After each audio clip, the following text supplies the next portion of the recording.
Hey, what's up, y'all? My name is Diamond Styles. I am the executive director of Black Trans Women's Inc.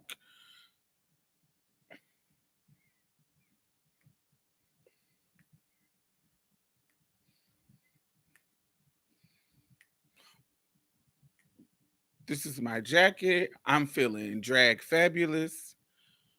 It's giving you, you know, it's serving, it's kind of serving you drag, baby. So we're going to give y'all a show. As y'all come in. Mm, mm, mm, mm. Hey, y'all remember?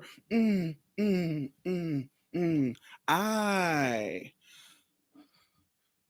don't want to be seen green.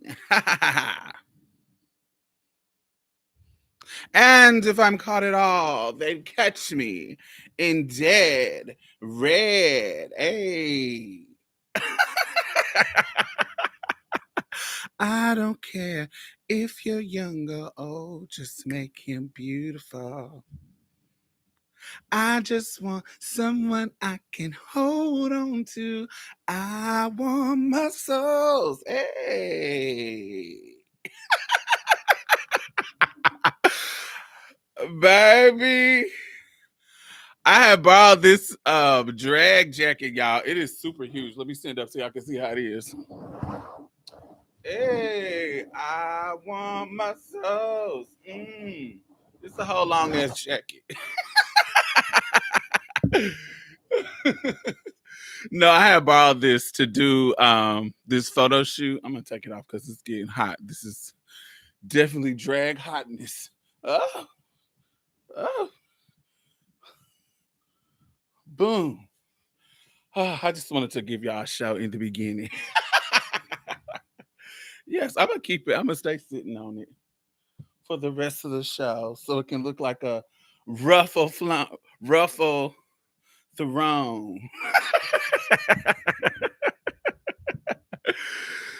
Oh my God, how are y'all doing today?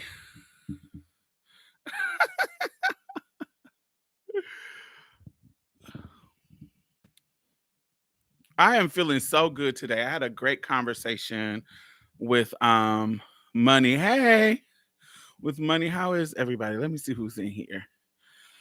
Sin, hey. Stephanie, yes. Miss Polk. Brandon, how are you? Uh Come on, Cabaret. That's what should have gave y'all. No, we're gonna talk about science fiction today. Trans themes in science fiction. This is a nerdy topic. So if you're not into science fiction, it probably won't be for you. But I love science fiction. I love sci-fi shit. I love, and if you think about science fiction, it's not just, you know, like space shit. It's anything that kind of twist like science and supernatural and stuff like that. It's not just Star Trek. But yes, yeah, we're gonna talk about that today. But my day has been really good. My week has been really good. What's going on in your life? Guardian, hey. Jim, hey. Roma, thank you for being a member.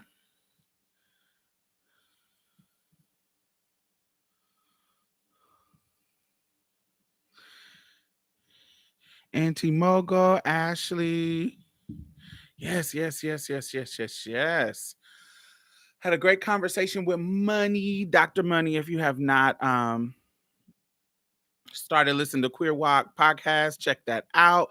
She was a guest on my channel. Montanique Eckern. I always ruin her last name. McEckern. Yes, Montanique McEckern. I think that's how you say it. Don't kill me, girl.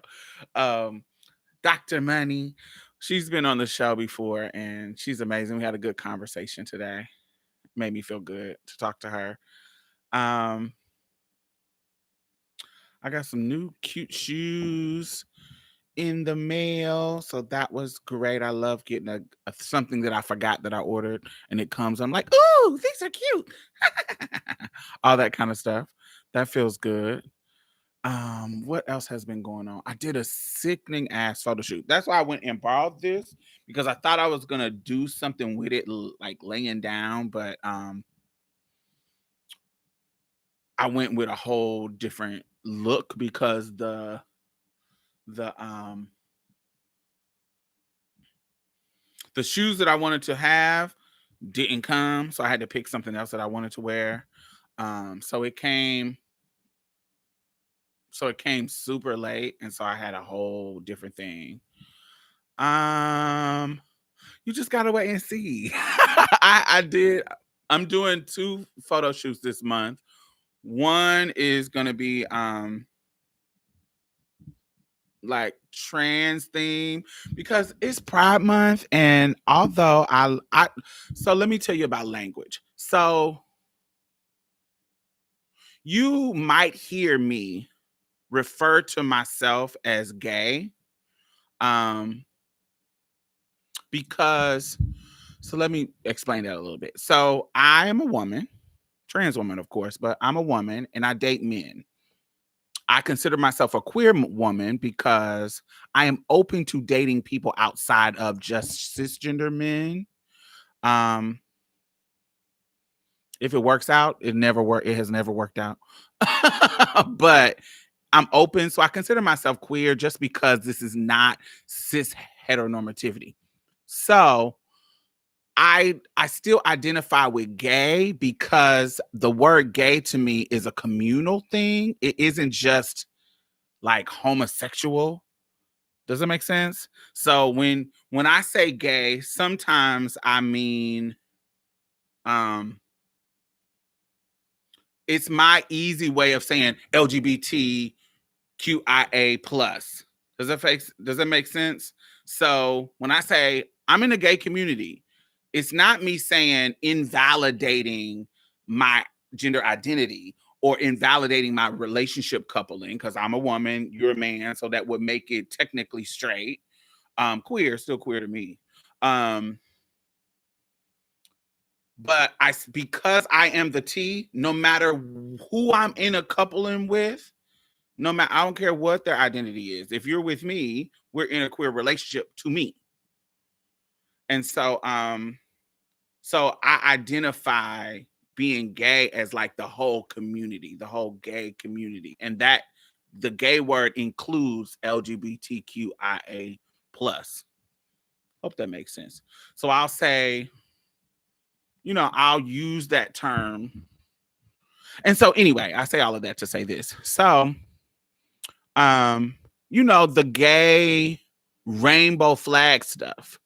So for Pride, I'm not one of those trans girls that feel uncomfortable with the rainbow thing, because I identify with the gay community, and the rainbow always has been, to me, always has been just a representative of like everybody, like all the colors. Ain't nobody actually green, ain't nobody actually red, ain't nobody actually yellow, ain't nobody actually violet, ain't nobody actually blue.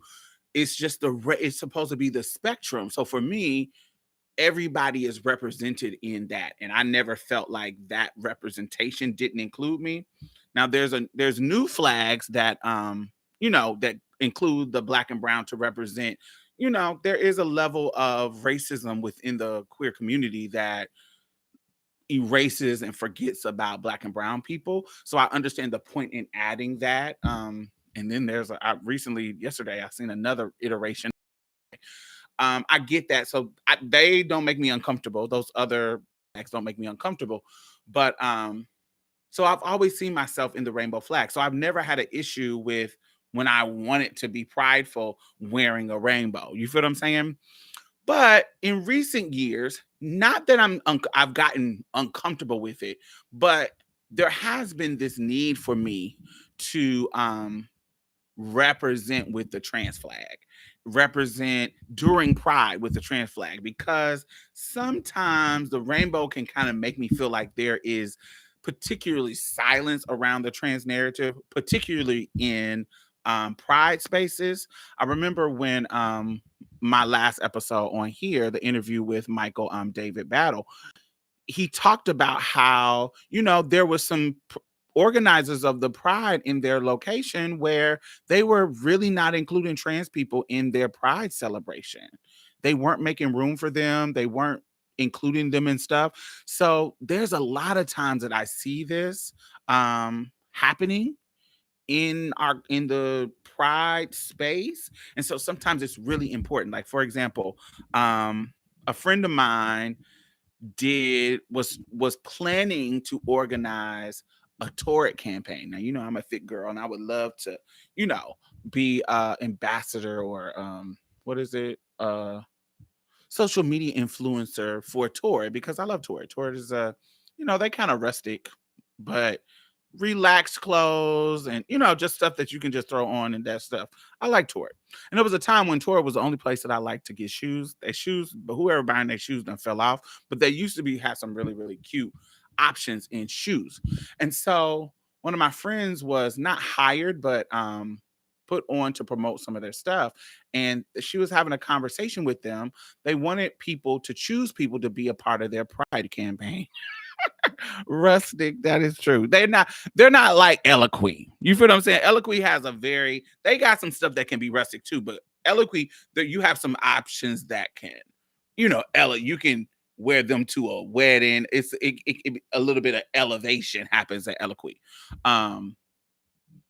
They still doing skull and crossbones at Torrid. That was cute. That little Hot Topic thing was cute in early 90s, early 2000s. This is a different time, different era. And they still kind of haven't elevated yet, but I still enjoy them. So I still would do something with them. But anyway, they were trying to organize to help they were trying to include trans people into their pride campaign. Do you feel what I'm saying?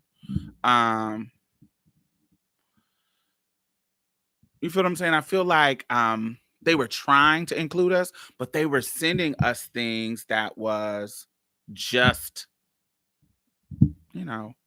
rainbow stuff. Sending her thing. I'm saying us like I was a part of it. But we talked and she was like, I feel like they need to have some trans stuff that's included in our stuff. Like, and it don't have to be, the cliche, put the flag around your body and da da da da. But it needs to be kind of our colors too, just to step it up in the trans pride department. Not really to separate, just to show you, this is a different thing. And not all trans people identify with being gay or in the LGBT community. But they still need pride. Now, that ain't how I work. And I think that's a whole conversation about internalized transphobia and centering cisgenderedness and internalized homophobia. And there's some people who want to separate, not because, I just want to be individual. It's because you really don't like gay people and you don't like trans people and you want to separate yourself because you think that your transness is a defect. Not saying that is a problem, but I think sometimes that's not my ministry. And I think sometimes that can make me believe that you have some internalized transphobia and you are centering cisgenderedness instead of transness. But anyway, that's a whole nother conversation.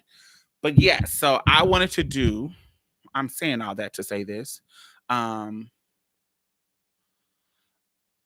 I wanted to do a photo shoot that was trans colors, but not the stereotypical, like, I've seen girls wrap their body in flags and all that kind of stuff. I didn't want to do that. I want to do the colors, but not the typical look. So I did a photo shoot this week with the trans colors, and I think it's sickening.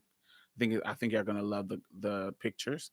And then I did one that was very tribal. Let me say that. There's a lot going on, but it's very tribal. The image that I wanted to give was like, do y'all remember that sickening, iconic picture of Huey P. Newton with the guns and the wicker chair. I know y'all got to remember that. I wanted to do that, think that, but trans and fish, film. I'm trying to stop saying fish. And trans and film. I'm trying to give that kind of, that kind of vibe. So they all turned out sickening. That's one of my favorite pictures of Huey P. Newton, and I wanted to do my version of that, not as militant. I'm a woman, so it's not gonna be as what he got going on. But is that with the photographer you shot with Outsmart? Yes, it's with the same person, because I love them pictures. The motherfucking Outsmart pictures were my sickening. So, and not just because of the pictures, but because of just his not beds. It's not bedside manner. It's his just his vibe. Like, I loved his vibe. I loved his vibe and how he made me feel and how he made me feel confident. And sometimes you could be taking pictures with somebody and they're just kind of behind the camera and they're just like, okay, we'll do this and do that. And even in that moment, it can make yourself feel like, am I looking right? Am I, is he moving on because we got a sickening picture, or he moving on because this ain't feeling right and he don't know what to say? It just, insecurities come in your mind. But honey, working with this particular photographer, no, it was exactly what exactly what I felt. I felt he had like the photographer's bedside manner. Thank you, Brandon. The photographer's bedside manner that it made me feel sickening. So I wanted to try him again. And so, honey, these pictures, these ones, I can't wait till y'all see them because they cute. So I'm excited about that. And I wanted to do one that was more, tribal and African, because I like my Black history and Black themes and shit like that. But I also wanted to do something with the trans colors, the pink, blue, and white, and that kind of stuff. So I think they are so cute and so fire, and can't wait to share them. It's hard to find photographers like that. Yeah, that can really give you confidence, because sometimes they just are just stand there and kind of take your picture and you don't know what's good and what's not good.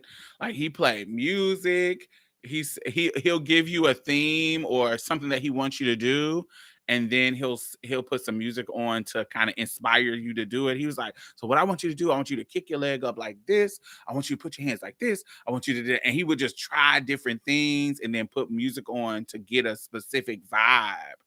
And it was so cute. And then when I say, okay, this is my idea about this picture, put this song on. And he was like, oh, okay, boom. Because I was trying to get him to understand the Huey P. Newton reference, but he's not Black. So I was like, hold on, let me show you the picture so you can see the vibe I'm getting. And once I showed it to him, I said, I want this, but I want it to be, honey, one of the girls doing this.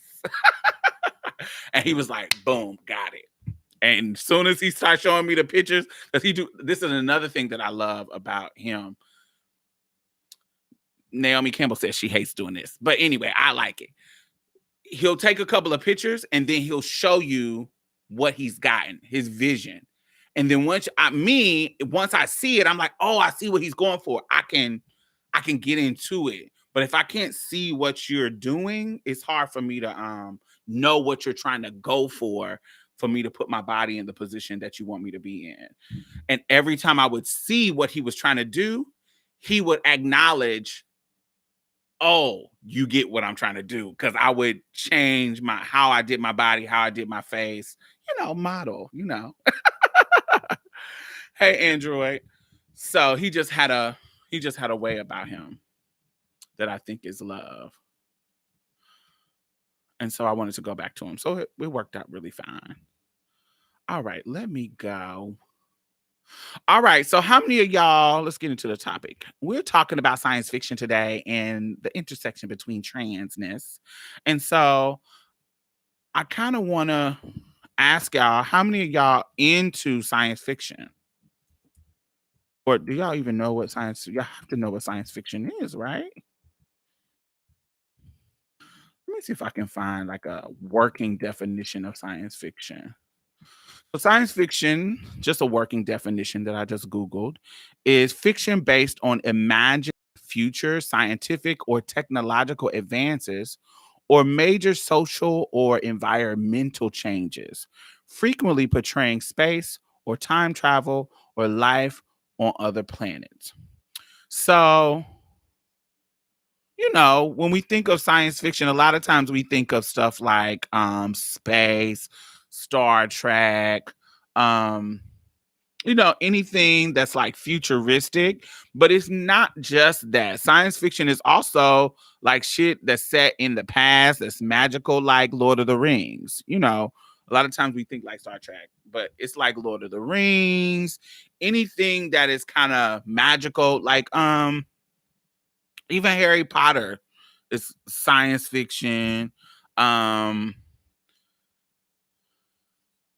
then when we think of now, I hadn't read this before, but this is quite interesting. When it says and major social or environmental changes, that's kind of because that adds a lot of other stuff. Because we're talking about major social, that kind of would be like Handmaid's Tale, because that was a major social change that happened.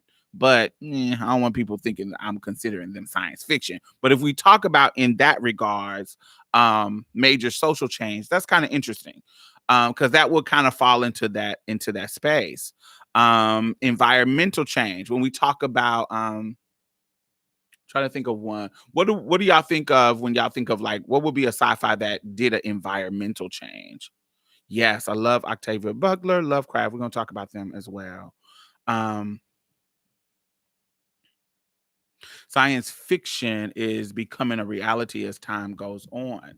Some things, yes, yes, yes, yes, yes, yes, absolutely. Um, Let me think of recently a science fiction is Loki. Have y'all started watching Loki on Disney? I started watching. I can't say that I like it yet. I watched the first episode and I was like, this is an interesting setting. Like they're setting up interesting things. And so I'm excited to see where they go further. I didn't really like me think. I didn't really like the Thor movies. I ain't really into those. So I didn't really, you know, but I did like how they were selling Loki's personality. That really bad Mark Wahlberg movie was nature related. Which one? Lovecraft is sci-fi. Yes, absolutely. Lovecraft is science fiction. Handmaid's Tale does have some sci-fi dystopia vibes. Yeah, totally.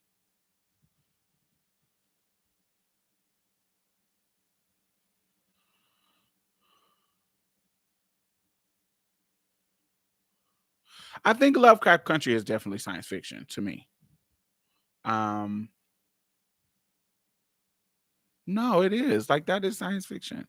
Lovecraft definitely, like even the original books, like they were considered science fiction.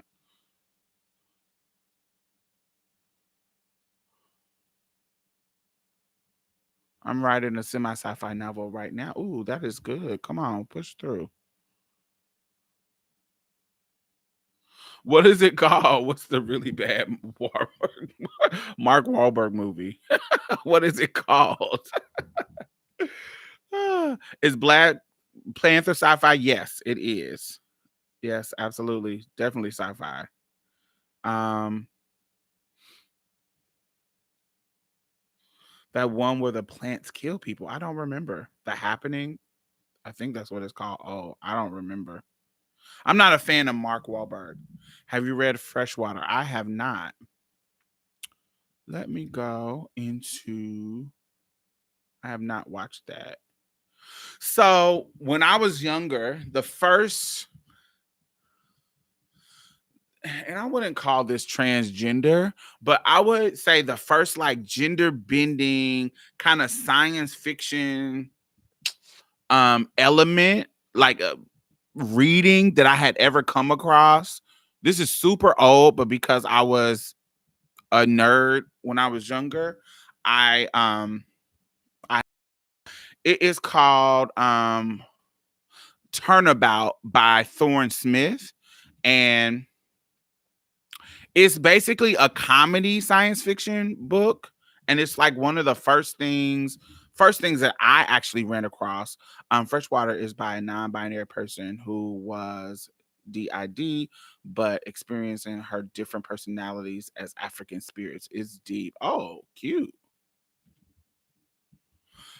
My current So Thorne Smith did something called Turnabout, and basically Turnabout is this married couple, man and woman, find this like Egyptian idol, and this has like these magical powers, right?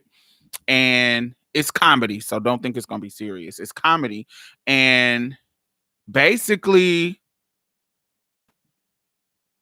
they they fall prey to like these tricks, like this tricks of the Egyptian god, and causes them to switch bodies. And it's a comedy, right? So they do like really extreme gender role stuff because it's a man stuck in his wife's body and a wife stuck in her husband's body. And so that was the first, and that was from like 1931. I'm pretty sure that there might been some things that was before this, but this is the oldest one that I have run across in my younger years. And so it was quite interesting. And they actually, if you are a Star Trek person, because this is one of those early kind of science fiction-y kind of things, Star Trek in the very original with Captain Kirk, Spock, Dr. Scott, Great Scots, da, da, da, Vulcans and shit. The very original with William Shatner. They actually did an episode called The Turnabout Intruder, which was inspired by, let me sing y'all that Star Trek episode where this woman switches bodies with Captain Kirk. And it was a cool episode, and I remember it when I was younger being it's funny how things when I'm younger, I don't register them as trans. Because I didn't have the language. I didn't have the language to talk about things as trans. Not that this is trans. It's just that the gender bending element of a man or a woman taking over a different gender's body, those things rung in my memory. And I remember I did an episode about sleepaway camp. So if you're new here, hey everybody, new people, I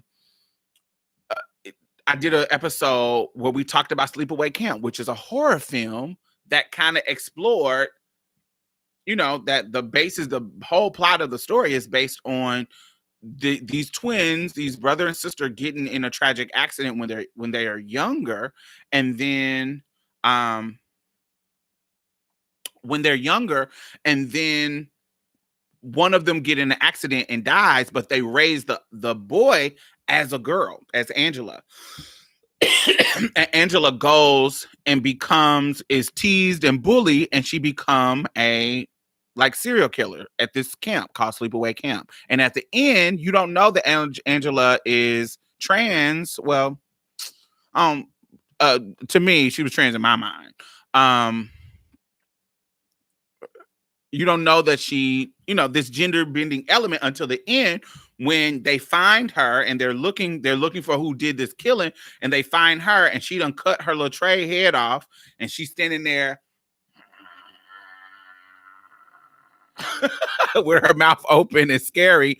And the pen, if you start at her face and it scrolls down to her body and she got a dick. So it was crazy. It was wild. That's one of my all time gender bending memories, the longest running ones in my mind, with her peace out, baby.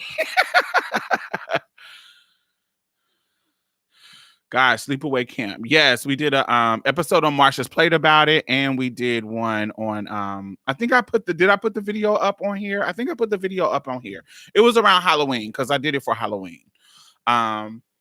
It's called Sleepaway Camp. It is an old video from 1983. I was born in 81, so I was only 2 when it came out. Thank you, Brandon. And I invited what is her name? I can't remember her name. Shit. Harmony. I can't say her last name because it's a Spanish last name, but Harmony is on the episode. Harmony did an article about sleepaway camp, and she's a white trans woman that is dating a cis woman, and she just had such an interesting point of view, and I wanted to invite her on the show. She's actually the first white person that I had on the show. I'm probably the only. But her perspective was so brilliant and in-depth, and I loved it. So I love people who are nerdy about shit that I'm nerdy about, like horror and science fiction and blah, blah, blah, blah. So yes. So these are the first images that I came across when we're talking about like the gender bender type of thing. Thank you. Colangelo, Harmony M. Colangelo. Yes.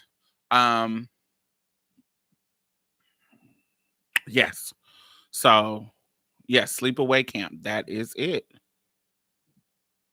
It's streaming on Peacock, Tubi, and Shudder. Work.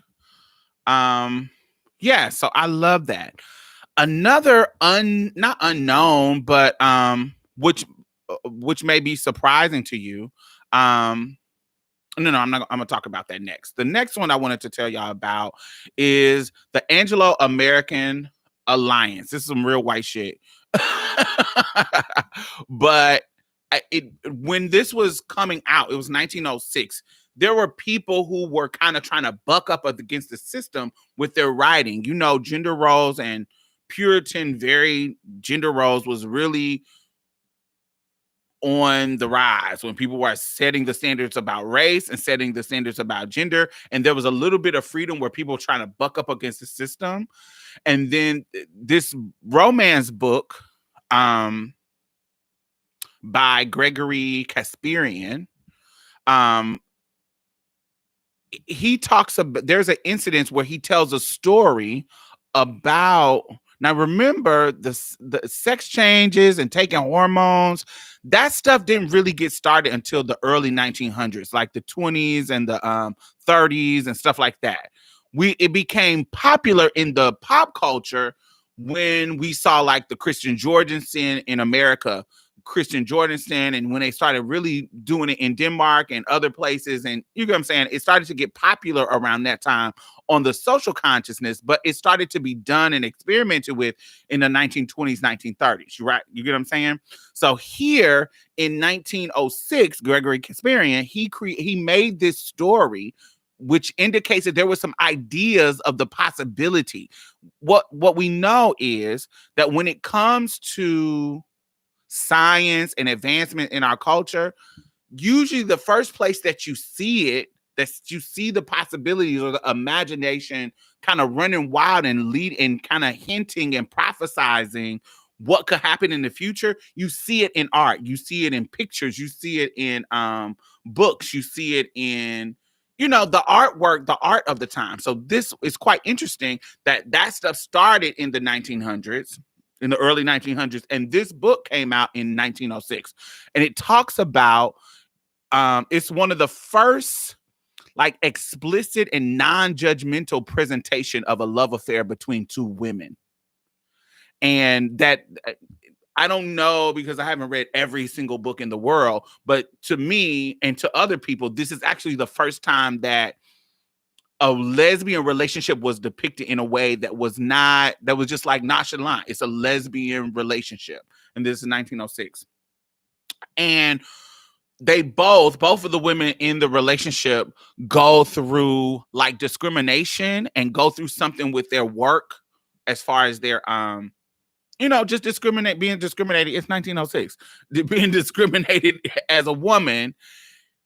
And so they run into a scientist that does sex changes, and one of them goes through the sex change process. And so now the couple is a male and female,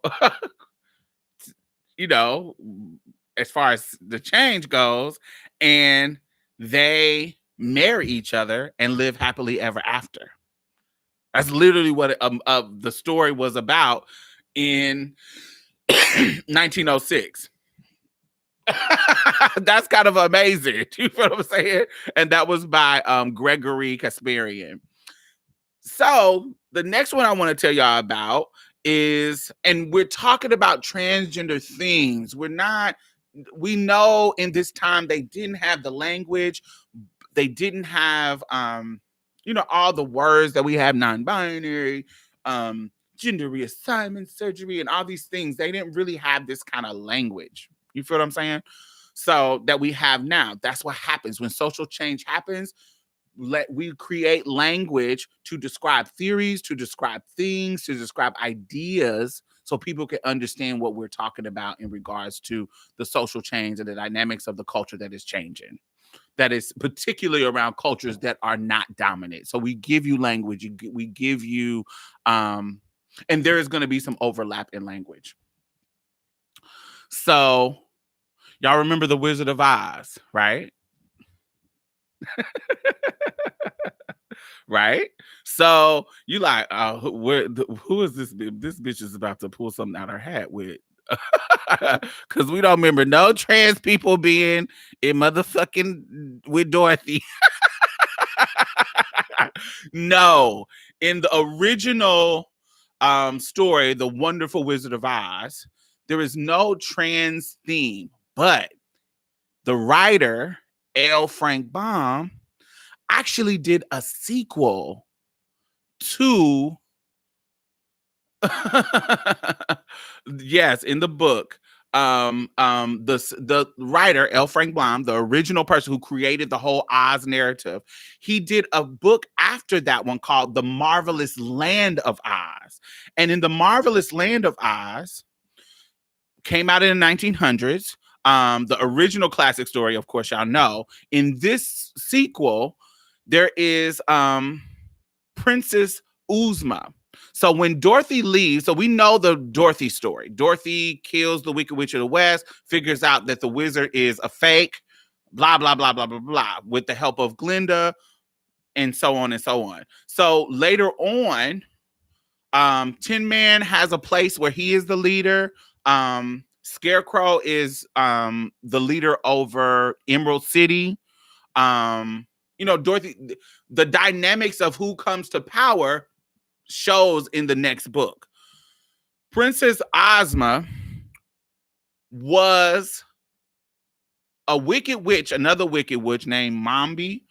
She was assigned male at birth. She did a spell on her and made her a boy when she was born, but she really wasn't a boy. And Princess Uma, they changed her name to Tip and made her like a slave to this wicked witch. When they found out, now what people don't know as the book goes on is Tip is running away from this wicked witch and taking and took in other characters. You know how Dorothy took in the Tin Man and the Scarecrow. He took in Jack Pumpkinhead, and he took in another person. I can't remember the other person. But basically, like Dorothy did, went on this journey and found people. He also found people. And when he got to Emerald City, he learned Glinda helped him find Mamba, the wicked witch that turned him into Tip. And Mamba gave up the tea that actually that is Princess Uzma, who is the rightful heir that the wizard took. The wizard actually took Uzma and gave her to the other wicked witch. And so they knew that she was the rightful heir to the Emerald City throne. And so they hid her as a boy in Princess Uzma's character. And as a boy in the care of the wicked witch that was terrorizing her. So it was revealed she turned into this princess, this girl. The magic kind of wore off, turned us into the princess girl, and she is actually now gonna be the rightful heir to, that.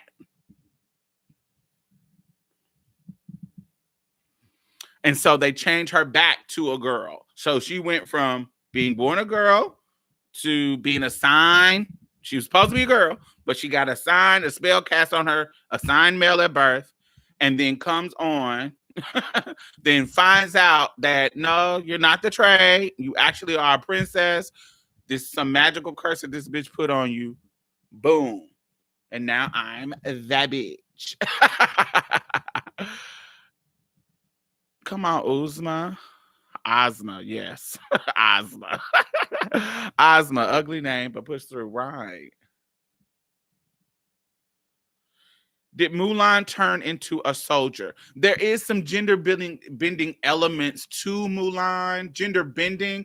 I just don't consider Mulan like a trans character because we knew that her motivation was to save her father. It had nothing to do with her gender. It was just so her father wouldn't go to war.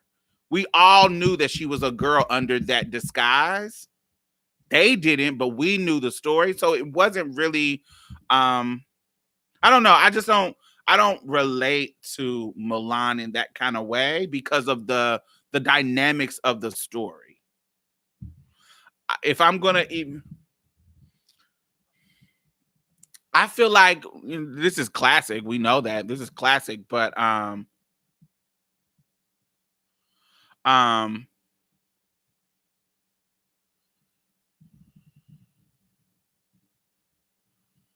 yeah, the erasure gem. They try to slay. They try to slay us.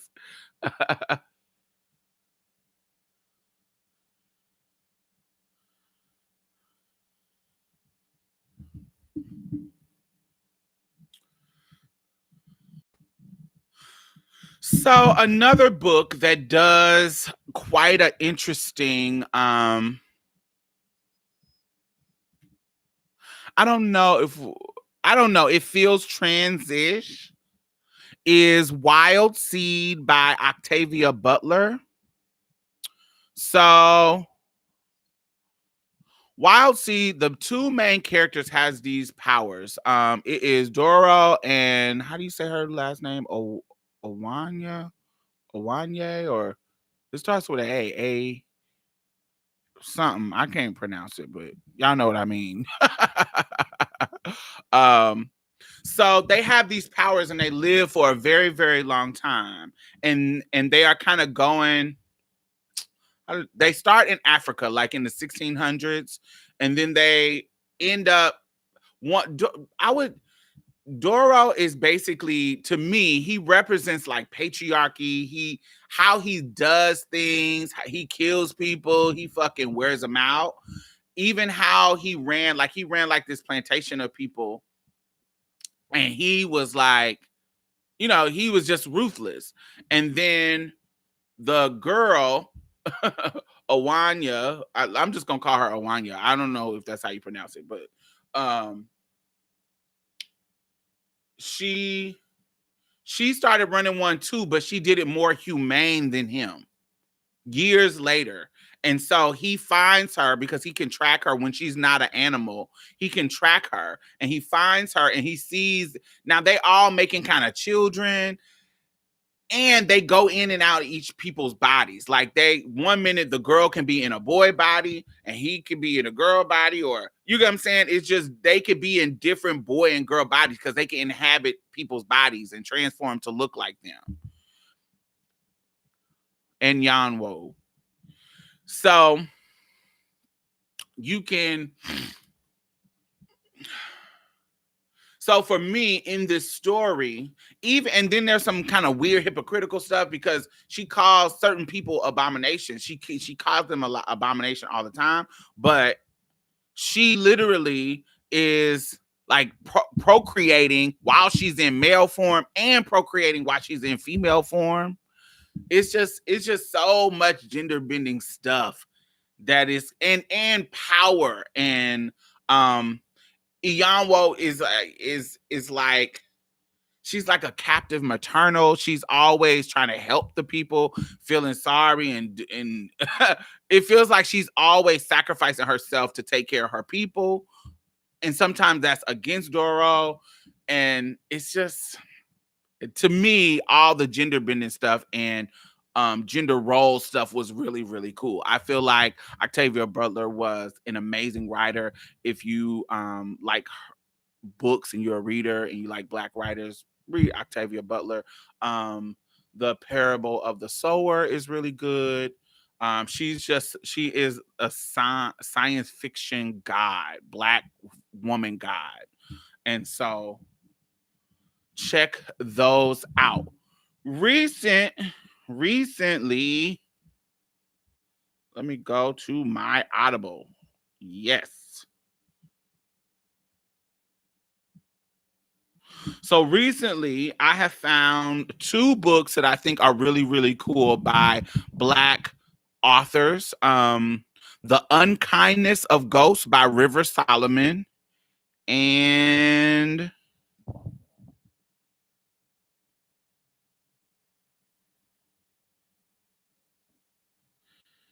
yes, Dora was Egyptian. Yes, they are.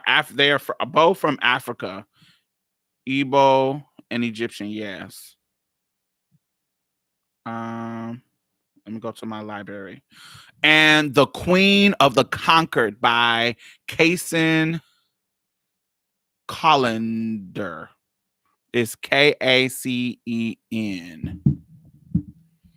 Let me get y'all my whatchamacallit. So if y'all want to get it, y'all know how it works.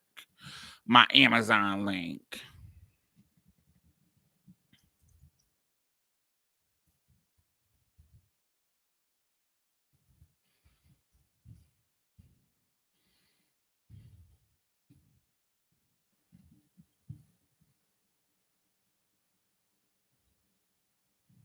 Ah. But what are some of y'all favorite, like, I want to say science fiction places where they had trans themes, moments where it was like some gender bending, trans, and not necessarily trans, but just any kind of like gender bending type things where, um, you know, I've had them. She was definitely ahead of her time. Under the unkindness of ghosts. And then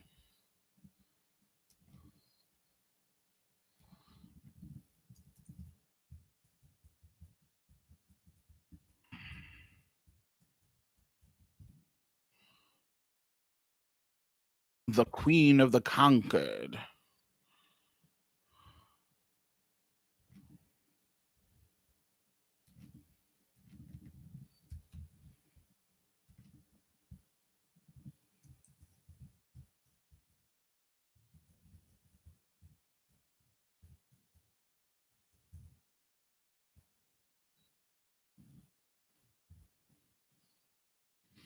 That's The Queen of the Conquered by Kason Collender. So I think those are some new books that I think are really, really, really cool. And of course, new things that I think are great in regards to science fiction. Lovecraft Country. Lovecraft Country is one of the books that was like, science fiction in the back in the day that was kind of, rooted in race because he was a fucking racist. But but I love how is her name Misha Green I know her last name is Green. I can't remember her first name, but has made it star all these black people. And despite the stupid colorism bullshit that they had, that has nothing to do with the amazing Journey Smollett, but that makeup bullshit that Amber Abundance exposed.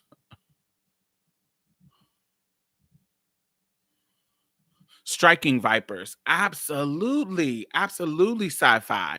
I would definitely queer, gay elements, and trans, because one of them was a girl.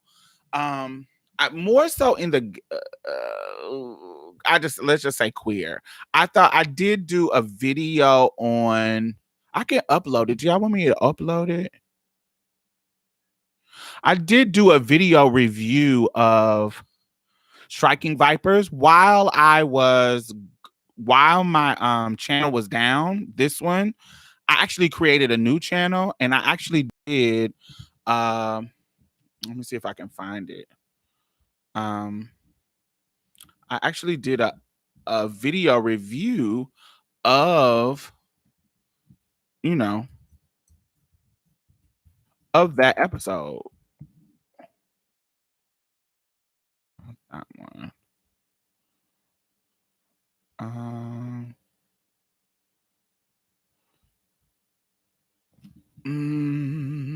Striking Vipers review. Let me see if I can find it. Yes, here it goes. Ooh. So let me share that. Did you find it before I did, Brandon? I've already uploaded. I didn't want to upload it again, but I'll upload it again to this channel. But that is, and I'll just delete it from there. Um, that is the episode. I discussed the whole episode because I thought that was powerful. I thought it was powerful, striking vipers. And I did a couple of stuff while I was gone on that channel. Um,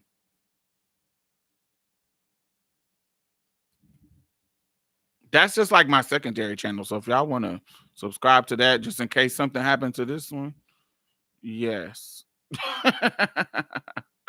um, Let me see what's over there.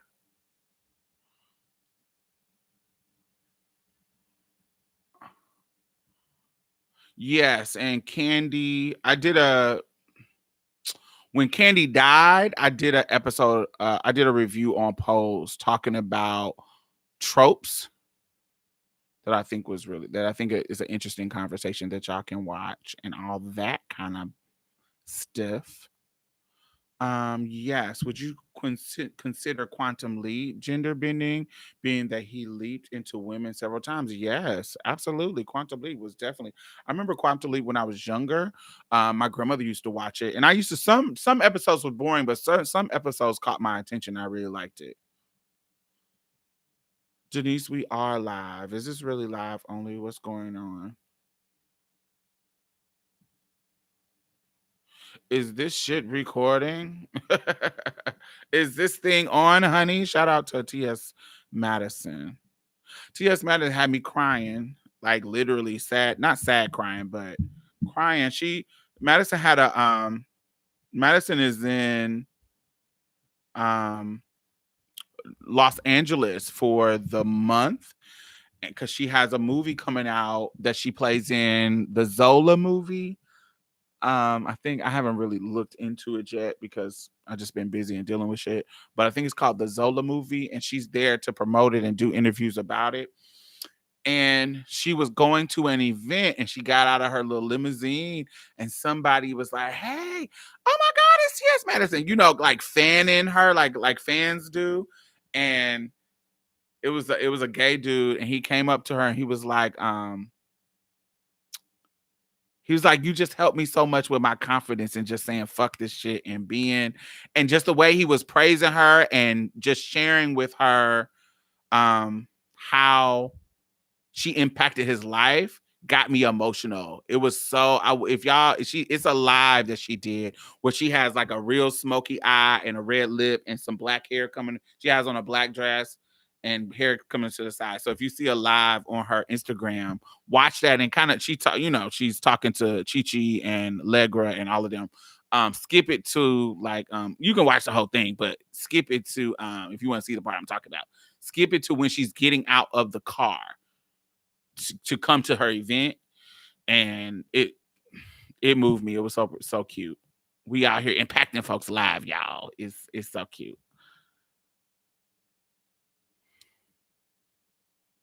I love Striking Vipers and that Sand, yes,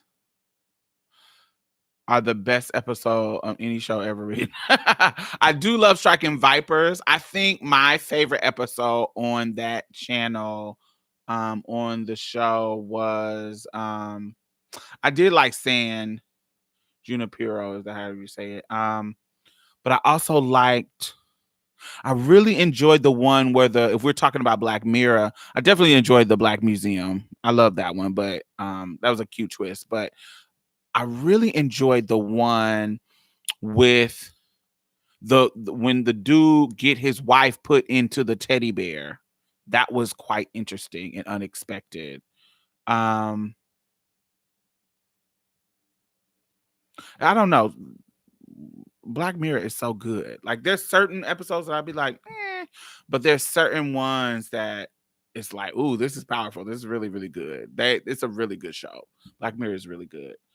Let's see.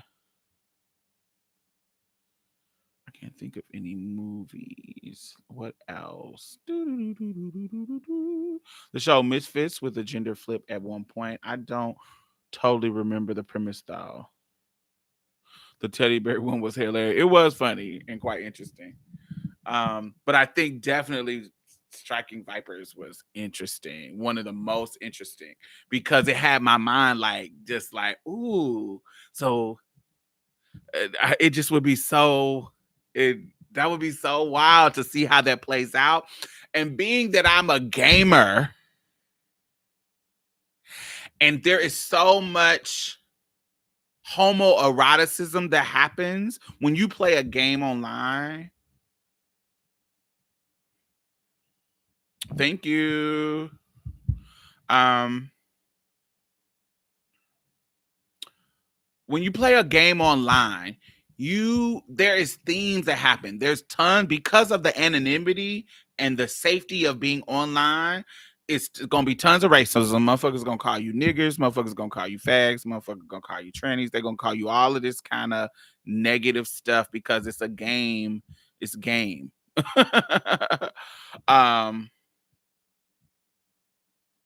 Yeah, the pig one was disgusting.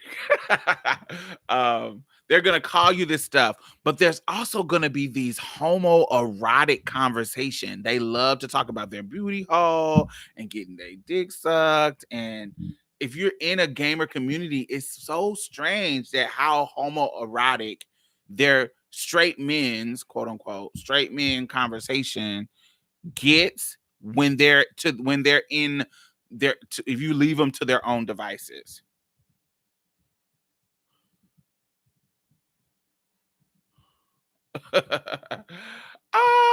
Definitely Yaya, baby. Yaya was my everything. You don't need to be in nobody's video game. We can get you right now, right here. Yaya is everything.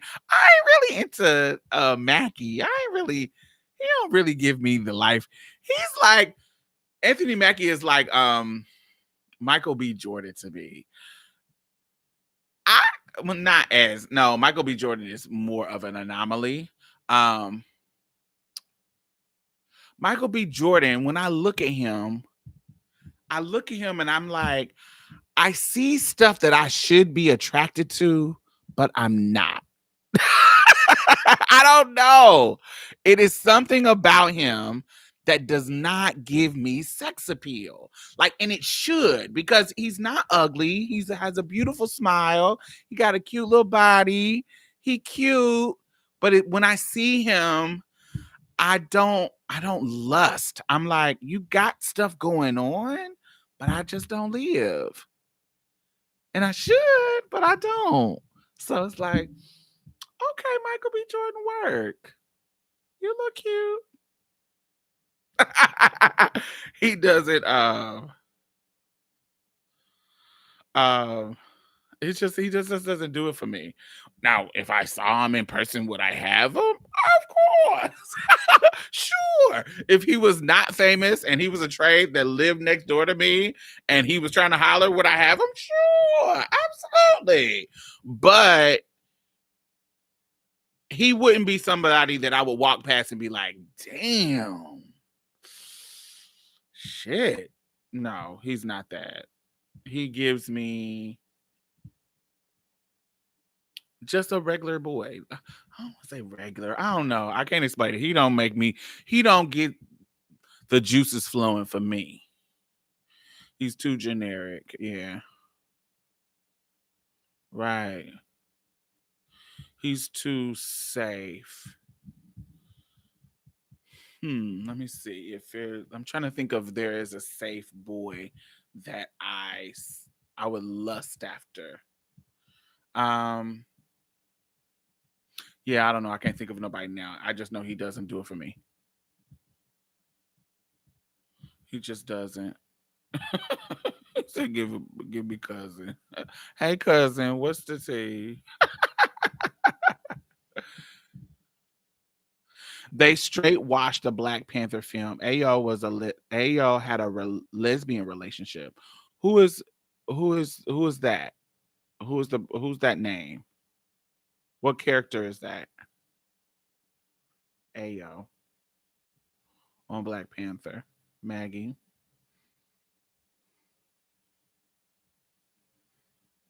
That's totally true.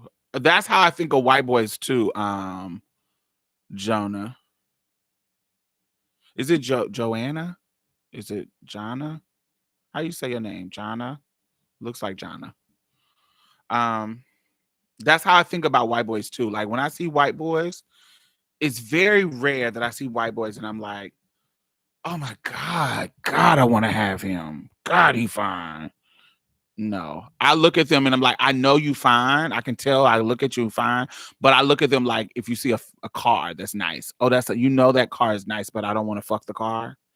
That's how I think of white boys when I see them. Fine white boys. The bald lady from Black Panther. Oh, in the how do you say the word? The Lord Marjorie. I can't say the army with the girls. Okay, I didn't know she was in a lesbian relationship. Jana. Okay, great. Yeah, that's what I think. That's what Jim. That's what I think. I think about like cars. It's like you see a bomb ass Lamborghini. You like, ooh, that's a fire ass car. It looks so cute. It looks so nice. But I don't. My body doesn't say, ooh, yeah. It's very rare that I see a white boy and I'm like, it has happened, but it's usually because of their booty. They cute and they got a big ass booty. It's like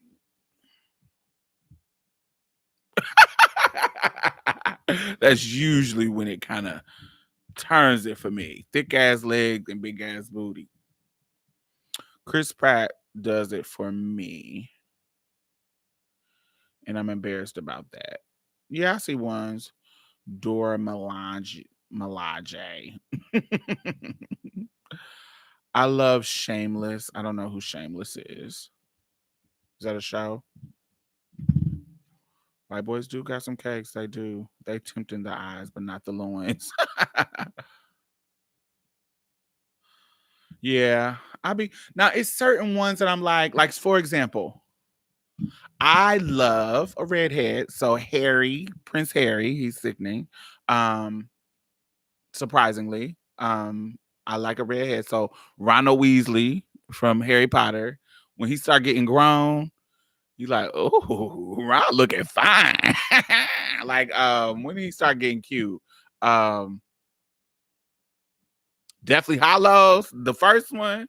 Ooh, I was like, Ron can get it. Um, Ron is fine. Who else? The dude from Saturday Night Live, Pete Davidson. I find him to be attractive. Um, The dude I like. I also like ugly white boys. Like, is it ugly? I don't know. That are not traditionally beautiful. When I like Adam Driver, the dude that plays Anakin, I find him quite attractive. Henry Orville and Winworth Miller, biracial but white passing, are fine to me. Um, yeah, something about like the not traditionally pretty ones, like the one that passed away.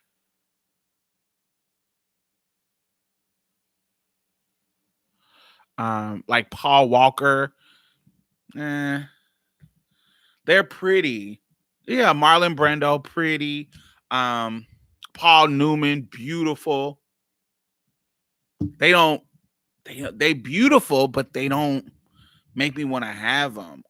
Michael Landon. If we talk about like classic dudes, since we brought up um Marlon Brando, Michael Landon is classically beautiful. Paul Newman, Marlon Brando, those beautiful.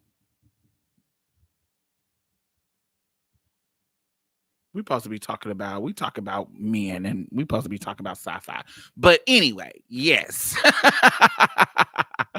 What I wanted to ask y'all is it's because we got on Black Panther and I brought up the extraordinary, as in very ordinary, Michael B. Jordan. But what I wanted to ask y'all before we get off of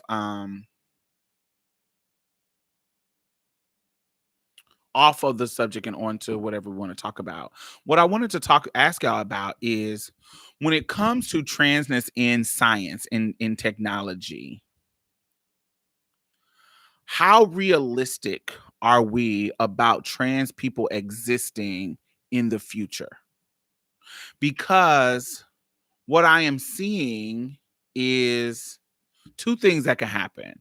Like in the same way that we are if we learn about how, what we're coming into science is we're learning how certain elements can lead to a person's transness, their biological trans identity. And so of course we know there are environmental elements, but science is learning um biological elements that can lend itself to a person becoming trans. And so similar to when we talk about like people with Down syndrome and things that can be picked up, human abnormalities that can be picked up in early stages of pregnancy, that people can fix. We talk about genetic engineering. We talk about how people, when they find out that they're having a baby with Down syndrome, can choose to abort. So if science leads us to learn that they're gonna have a trans child, hey Kareem, thank you. Um, if we're getting into that, of course we're gonna get into those kind of. Yes, absolutely, Jim. It gets into those conversations about eugenics and how people would somebody choose to have a trans child if science got so far in advance and you can avoid, and it just doesn't stop the trans child. When we talk about future, when we talk about what can happen in the future and people genetically engineering things, how many black people would exist for real? Like, really think about that. How many queer people would exist? How many gay people would exist? How many trans people would exist? Because when we talk about if people could choose what their babies look like when they came out of the womb, think about it. When we can choose, if we can choose what they baby look like, what they babies are, how they baby minds works, and we could choose that, and science got to that point. I'm not saying that there won't be any abnormalities, but we have when we think about colorism, when we think about all the things, when we think about transphobia, homophobia, da da da. If we get to the point where we can pinpoint those things, oh, this baby is genetically about to be trans, or genetically about to be predisposition to be gay, genetically about to be dark skinned, genetically about to be so and so, so and so, so and so. We see how colorism plays out now when we don't have the power. How is that going to work? How is transphobia going to work? How is these things going to work? And so that's why I named this particular episode, Do We See Trans People in the Future? Because in the context of science fiction, we know that there is technology that is coming in our imagination that's not here yet, but we know that there is a science that is coming. There is things that we can imagine that can happen in the future. Do we see trans people happening in the future? Naturally, sure. But if science advances, and then even if that's the case, look, we got people making falsudo vaginas, and not just on the gender dysphoria, gender, like the gender reassignment surgery that we have now. I'm talking about actually transplanting vaginas into people, actual, not turning your penis to a vagina, but actual vaginas. Not that that's not a vagina, but you know what I'm saying? Not inverting your penis, actually transplanting vaginas. And if science gets to that point, I don't know. It gets you know, if it gets to the point where trans women or trans men can actually start procreating in ways, if science get to that level, I don't know. It feels like eventually, I don't know. It feels like we would get erased.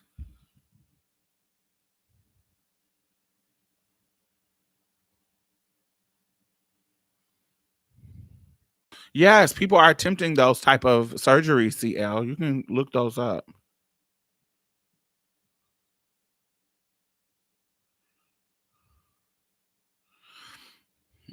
Y'all may not believe this stuff, but most psychics I've seen have predicted a bright future for trans people in transitioning. Oh, good. Trans people will become indistinguishable. Yeah. It wouldn't be a trans experience. Yes, it will. I feel like we would become extinct.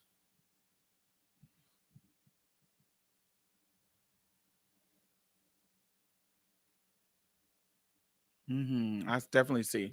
Another scary thing with science fiction, just my science imagination. Transness, queerness, da da da da da. All this stuff is and what got me really thinking about it is Handmaid's Tale, because if we got to the point where the extinction of man was a problem, you choosing to be trans would not be as,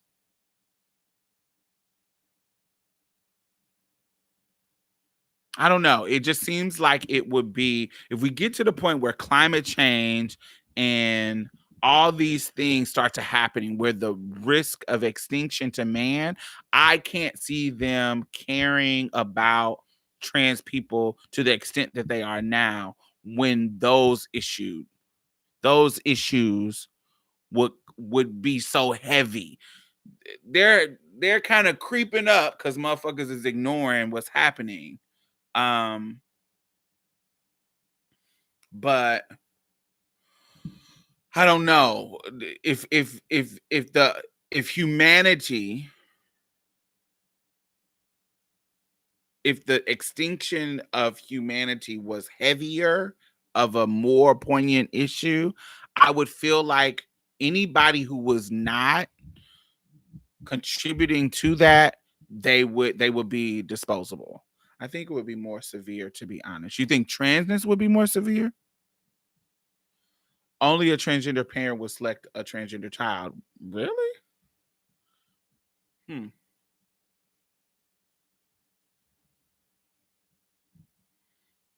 I don't believe that. I think a trans. I don't know. I don't want to speak for other trans people, but I wouldn't mind a trans child, but I wouldn't choose one. Oh yeah, definitely anti-transness would be more severe. Absolutely. Not just anti-transness, anti anything that did not procreate, it will be way more severe. Now we are in a surplus of people. So it's almost like, oh, let them be free. We already making enough people now. Um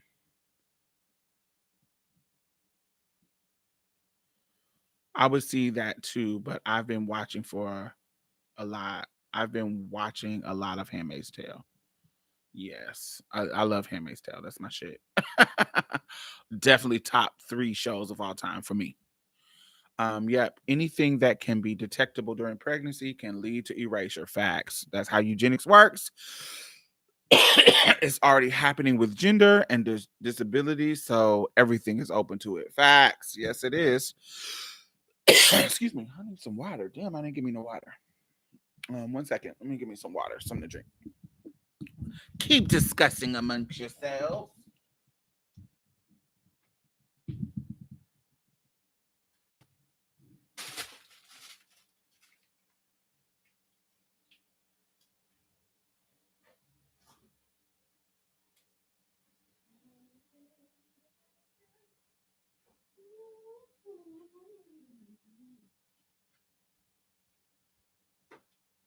Got to get my water.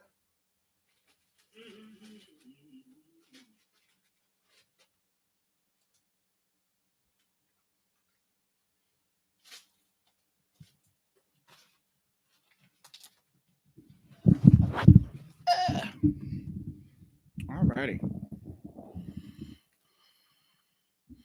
Let's see. I'm bisexual and I wouldn't mind having a trans child, but I wouldn't choose it. I wouldn't choose anything actually for my child. Their main argument against LGBT is procreation. Like they're not having throat babies every chance they get.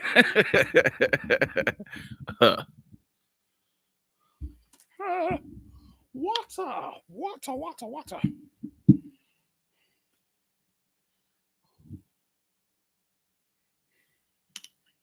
I don't know. I feel, yeah, I don't know. I wouldn't choose. I not because I'm transphobic. I just like most parents would want my child to have. I know their life is not going to be perfect, but I would rather them have the path of least resistance. Like I wouldn't want them to be anything other than cisgender. Now, if they become it over time, then great. Um,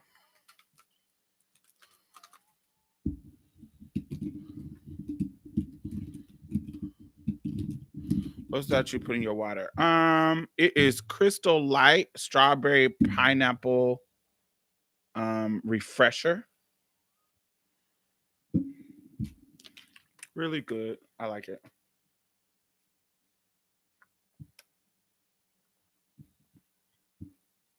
0 calories. It makes water less boring. I be trying to drink more water, and I can drink water like regular, but it gets boring. And let me ask this: would you be able to know if your child is going to be trans before or after I find out the gender? Because in that case, I can maybe just switch the gender they want to be, right? Science fiction, baby. That's how it works, maybe. But then you would be fixing the incongruency. So technically, you would be erasing trans. You feel what I'm saying? If you see, like, oh, I know they're going to be born a girl, but I'm seeing that they're going to be trans because their brain or the gene says this, let me just fix it. Then you would be erasing the trans at all. So nobody will come into the world as trans because you will fix it.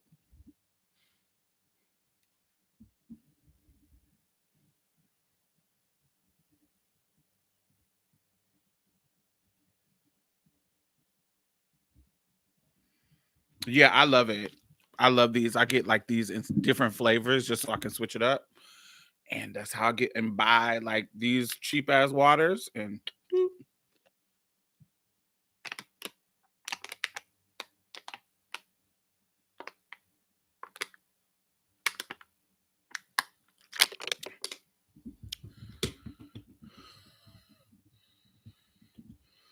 but wouldn't that be good? Chris, as a trans person, that's the hard part. Like I would say yes, yes, yes, yes.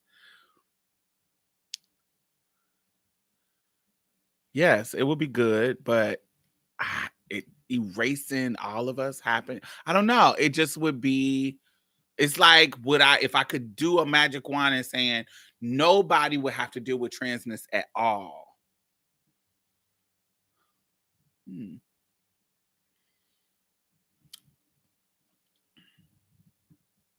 No, I don't know if I would do that. I don't know. I can't say if that's good or bad. Everybody ain't gonna have the money to find that out. True. Facts. Definitely. It's gonna take time before it become the norm. But like we see with intersex people, if they like we see with like previously with not just intersex, but like Down syndrome, if they find out, um, but they wouldn't be trans, Chris. If they find out that it's a Down syndrome baby, previously a baby with Down syndrome, previously it would be only rich folks who could afford that kind of that kind of test. Poor people wouldn't do it, but eventually it could get to the point where it becomes a norm to test them, which it is now. It's just not the norm to fix it.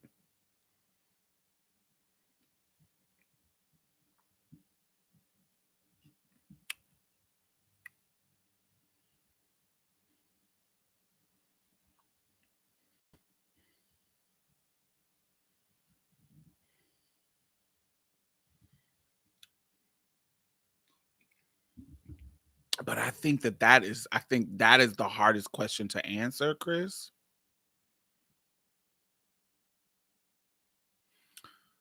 I don't know. It's not a bad thing. It's not bad, but it will erase the trans experience altogether. And something about that feels bad. Something it may not be necessarily bad for that individual child because that's a good thing. They get the body that they want. There's no incongruency. There's like just matches, so they don't have to go through the transness. So that's a good thing. But totally eliminating that is I don't know. It's hard for me to see it as a totally good thing. It feels uncomfortable because then how far does that go? Oh, if I'm a black person and I choose to make my child lighter so they don't have to go through colorism. I don't know. I don't know. I don't know how far does that go. I don't know how far if with fixing something to avoid problems. How far does that go? When does it become not good? When does it, if that's good, fixing a trans person so they don't have the problems of the world? Because what makes the problems of trans people in the world? The gender binary. Because if we didn't have the gender binary, you could just be born, even if you was in an incongruent body, and just express yourself however you want, accept your body how it is, and still express yourself however you want it to express. It wouldn't be a thing, right? And we're just talking and working through this.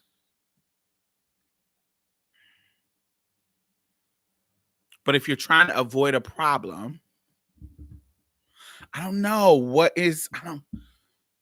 I don't know. It gets witchy.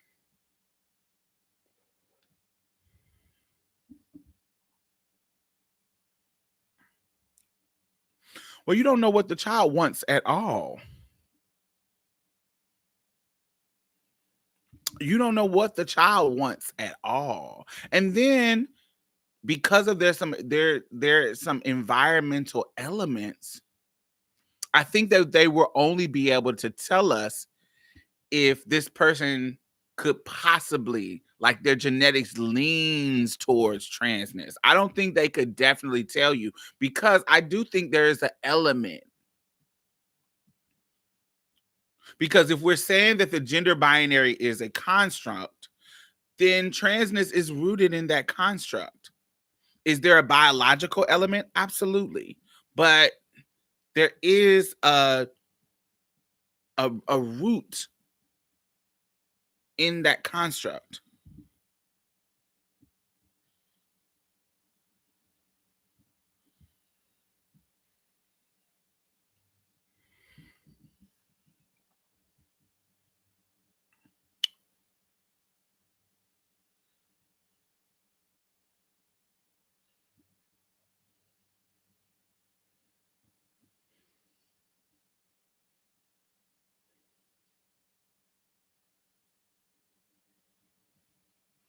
Definitely, Reggie. This is complicated for sure. Yes, but that's why it's a great conversation. Because there's no definite answer. There's no definite, for sure, good or bad. Or initially when you asked that question, I was like, of course it's good. But then I'm like, ooh, is it? I don't know, because you don't know what your child wants. You're really just doing this to avoid a problem. And when does that stop? Like I said, what's the line? And the key is everybody's line is going to be different. You get what I'm saying? When we talk about what you would do, the choices you would make for your children, your unborn children, what you would make them look like, what you would make, how tall you would make them, how short you would make them, how, if you could genetically engineer or stop a problem in whatever was a problem in your mind, how far would you go? Somebody would stop at, oh, I don't want my child to have any kind of mental issues. But some other people would be like, no, I want my child to look like this. I want my son to be tall, athletic, and have the propensity to be this great athlete because I want that. And da da da da. They're going to choose. How you don't know where people lines are going to be. And what we would see if we start having these genetically modified babies, what we would see, I'm 100% for sure it is, because I feel like I know how racism works. Racism and all these systems, patriarchy work. We would see more boys than girls being born. We already see that being a potential with the technology now. We would see more boys than girls being, because more. There's going to be people that want girls, but if you survey parents, and people have done this already, so you can look that up. What gender do you want your child to be? They lean towards wanting boys, even women. So if we had to choose, it would lean toward more boys. It would lean towards a more lighter complexion. It would lean towards whatever the beauty standards are. It is going to lean towards those beauty standards. It may not. There's going to be some people. Yes, I want my baby to be chocolate. I want my baby to be whatever. There are going to be some people that buck up against the system, of course. But whatever the beauty standards are that we see on TV, when we talk about what's popular, what eyes are going to be popular, just like when we see, look at the things that we can choose about our child. There are literally names that become popular because of pop culture. And we see the register of names: Aiden, Caden, Camden, Cameron. These names are popular because of pop culture. And so we get a whole, that's why in we have generations of women who have these similar names like Barbara, Grace, Opal, Pearl, Ruby, Cheryl. And then you fast forward, there's going to be, just like we think in our brains, we think Opal, Pearl, all those are like old school Black woman names. It's going to be a generation that Keisha, Latoya, Aisha, those names are going to be the older Black women names. Just like Grace and Opal and Pearl was for us.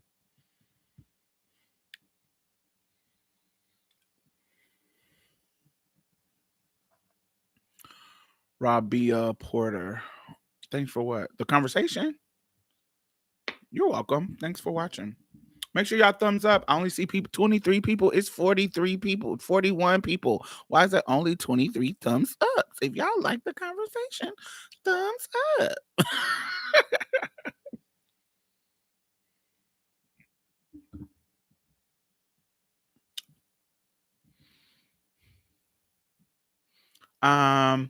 That's already an issue in China. India, Japan have too many boys because of erasure of girls. They are trying to reverse it. Exactly, Special K. When we make the choices, and their social structure is that women are like girls are a liability, or a financial liability. So it's better to have boys. And we see how that fucking turns out. When we can choose, we choose ugly. We choose based on those structures. Latoya is an older Black woman name. I don't know no older.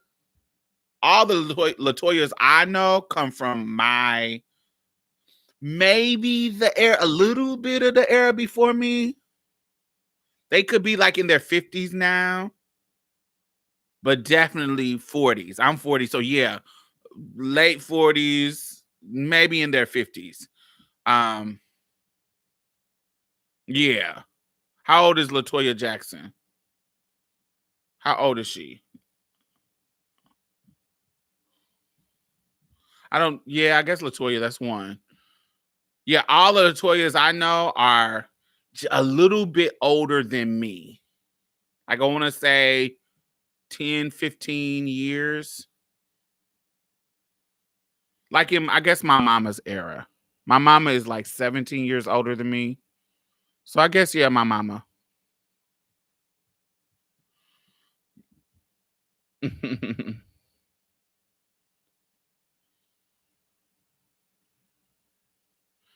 If everyone becomes perfect, trust there will be a other way to stratify the masses. I don't think it will be solved openly. I think that there will be a backlash. Latoya 65. Oh, well, that's one person. Yeah, I guess you're right. She old. That's old. That's my grandmother's. No, not my grandmother's age. That's in between my mother and my grandmother. Yeah, I don't know. That's the only. I don't know. Latoya. That's the oldest Latoya I know. Latoya Luckett. That's my age. Latoya Luckett. They all are around my age, which is, I feel like my age is like middle of the road, 30s, 40s. I don't know too many that I had a Latoya Upshaw in my class. Latoya Upshaw. All the Latoyas I knew was around me. But I'm talking about older, not auntie. I'm talking about older than me. I don't think Latoya is our age. That's what I'm saying. It's like the midlife women.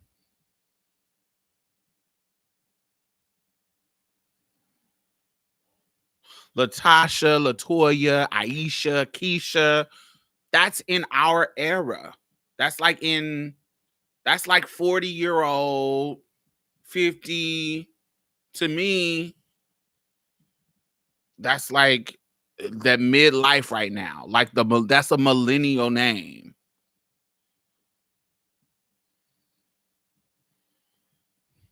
And like millennial and the lower half of whatever is before us. What's that? Gen X, not X. I don't know. I can't remember.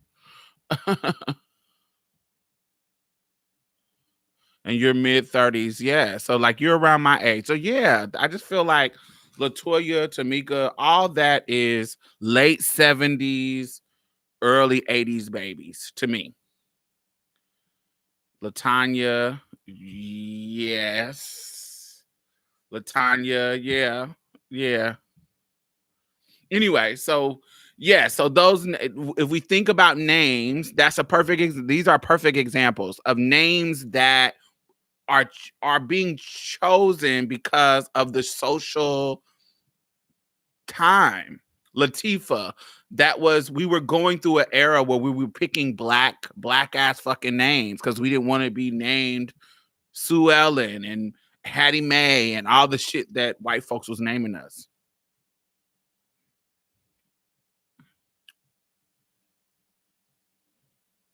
Yes.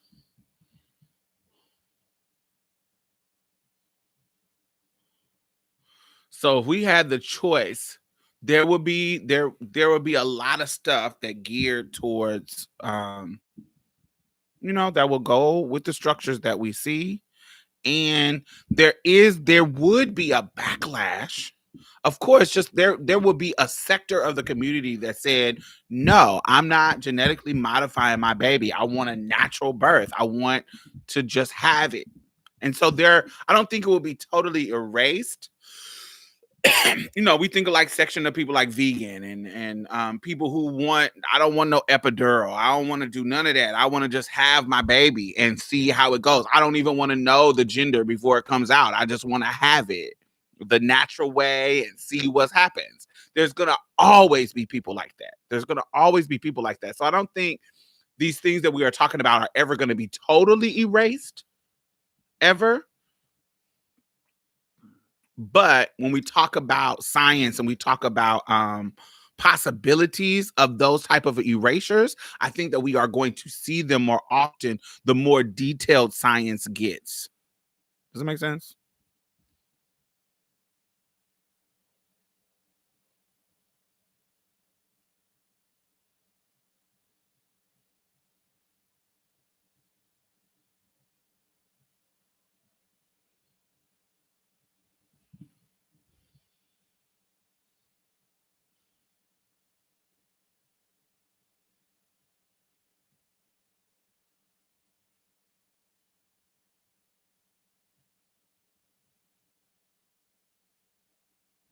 I thought Latoya Luckett was younger. Latoya Luckett is about my age because Beyonce is 40. She turns 40 this year in September. And so they're around that age. So they're late 30s. Mm,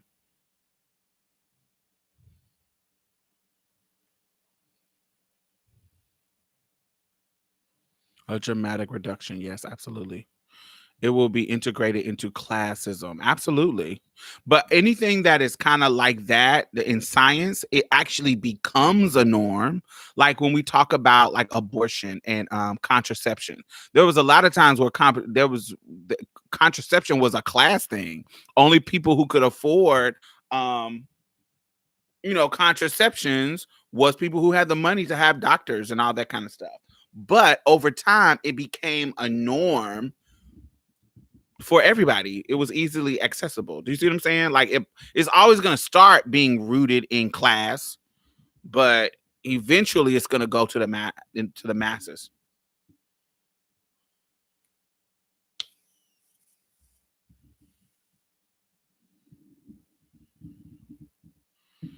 Yes, Jesse.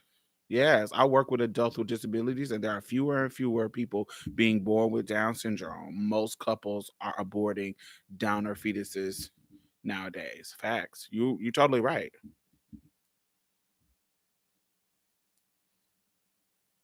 So what we're talking about is currently happening now.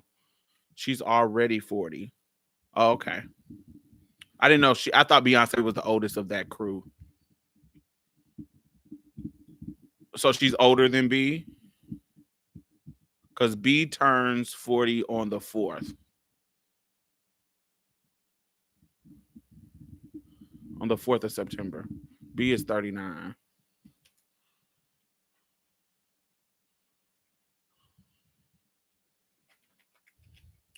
I didn't know she was older than Latoya. I didn't know Latoya was older than Beyonce. So the upper class would have a gentrified look, yes. Hell yeah. And they would live. B is the youngest of the group? Oh, I thought Beyonce was the oldest of Destiny's Child. I wasn't for sure, but okay, I didn't know that. Out of the original Destiny Child, she's the youngest.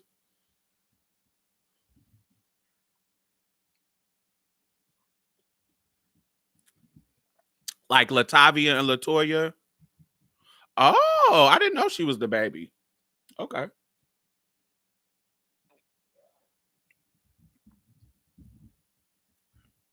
Oh wow, I didn't know that.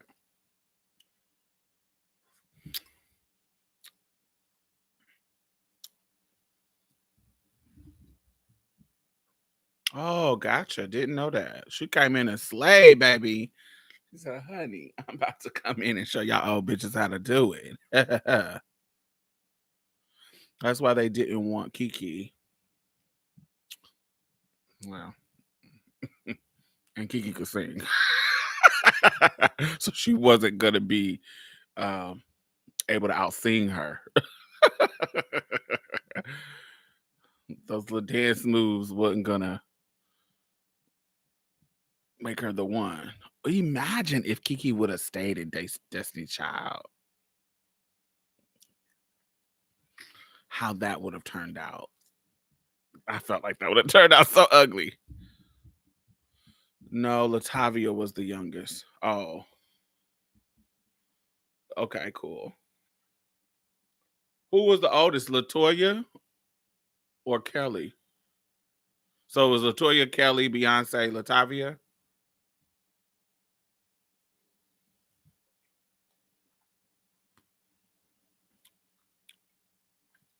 Kiki Wyatt. Kiki Wyatt was in Destiny's Child early in its early stages. She was in Girl Time. Yes.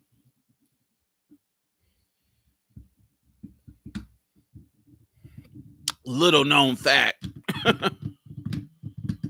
Yes, Kiki Wyatt. Yeah, she was when Destiny's Child was Girl Time.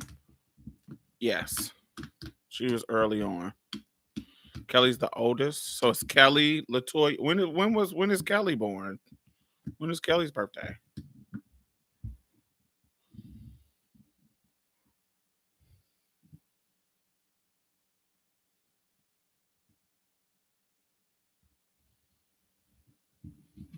Uh huh. She was. She was. She was. Oh, Kelly is older than me. Oh, by a couple of like a week, or is it? Yeah, like about 2 weeks. Oh, I didn't know she was older than me. Word, Kelly.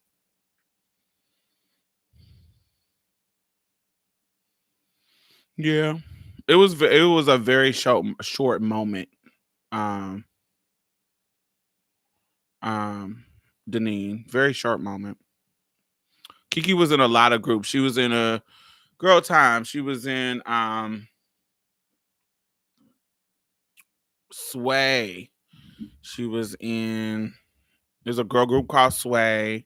None of these y'all know because they didn't come out. They just did like demos and it just didn't work out. And so Kiki went solo. Beyonce would definitely not have been the lead singer. Facts. Yeah, their energy would not have worked at all. They it wouldn't have worked. It wouldn't have worked at all. Kelly's birthday is in February, Latoya's in March, and then Beyonce September. And when is Latavia's? Since she was the youngest. When was hers? Were they all born in 81? Mm-hmm, yeah.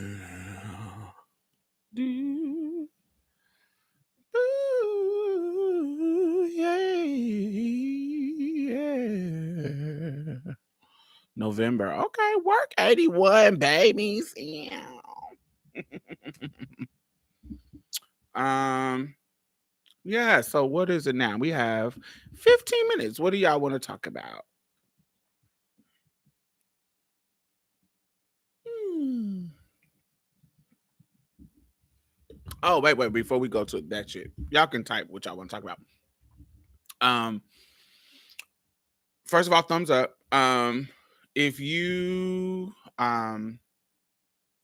what is my spiel? I'm trying to think.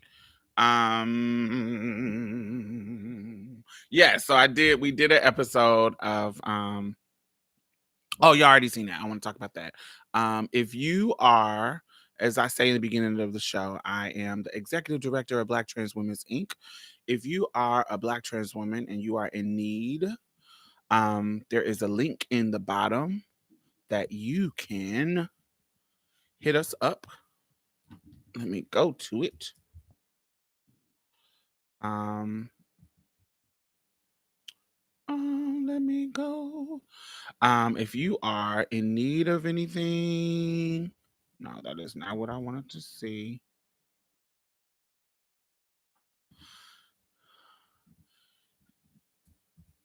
There are some needs that we just do not have the money for, or we just don't have. So you might hit us up and we might can't help you, but there are some things that we can help you with. And so if you are a Black trans woman and you need some type of help, hit us up. We will interview you and talk to you and see what's going on and see how we can either connect you to some resources or help you with some resources. That's kind of a part of my particular work, and you can check it out. Also, become a member is free, because what happens is when we do get funding for certain things, so sometimes I'll write for a grant where I can help people pay rent. And so I'll put out an email to everybody and say, hey, I got $500 for 100 people to help you pay rent. Here's the email, fill out this stuff, boom. So become a member so that we can contact you, and it's free. Just become a member. It's on the website. Um, and like I said, if you are a trans man, go to you still can hit us up because we're just gonna refer you to the Black Trans Men's Inc. They handle the men, and um we are a binary setup organization when it comes to men and women, but we are steering a non-binary group to come up. We are trying to find leaders. So if you are a Black non-binary person and you're looking for a organizational home, come let us know. We're looking for leaders because it's such a small group. We are trying to find leaders to help run it, but actually have BTMX for non-binary people.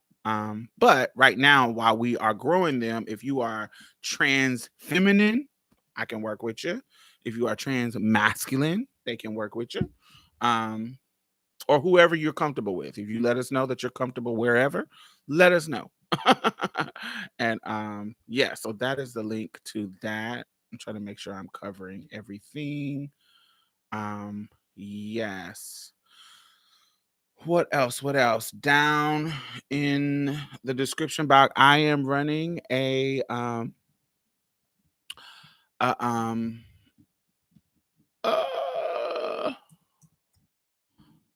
campaign for a social justice arts initiative. I have talked about this before and I'm going to continue to talk about it.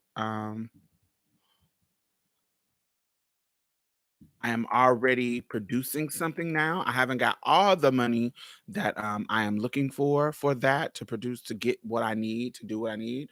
But with the money so far, we are coming up with some stuff that I think y'all are gonna love. I can't wait till y'all figure it out.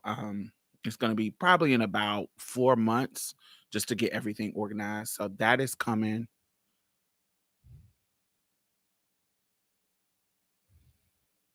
I'm down with BTMX. Yes, Reggie, darling, you have to. That's a part of shaking it up, baby. You gotta let them know, hey, I'm not a sir. You do that to me. And if they are trying to build community with you, they'll get their shit together. They're supposed to get their shit together when it comes to how to address you. Um, yeah, so come on through. What else?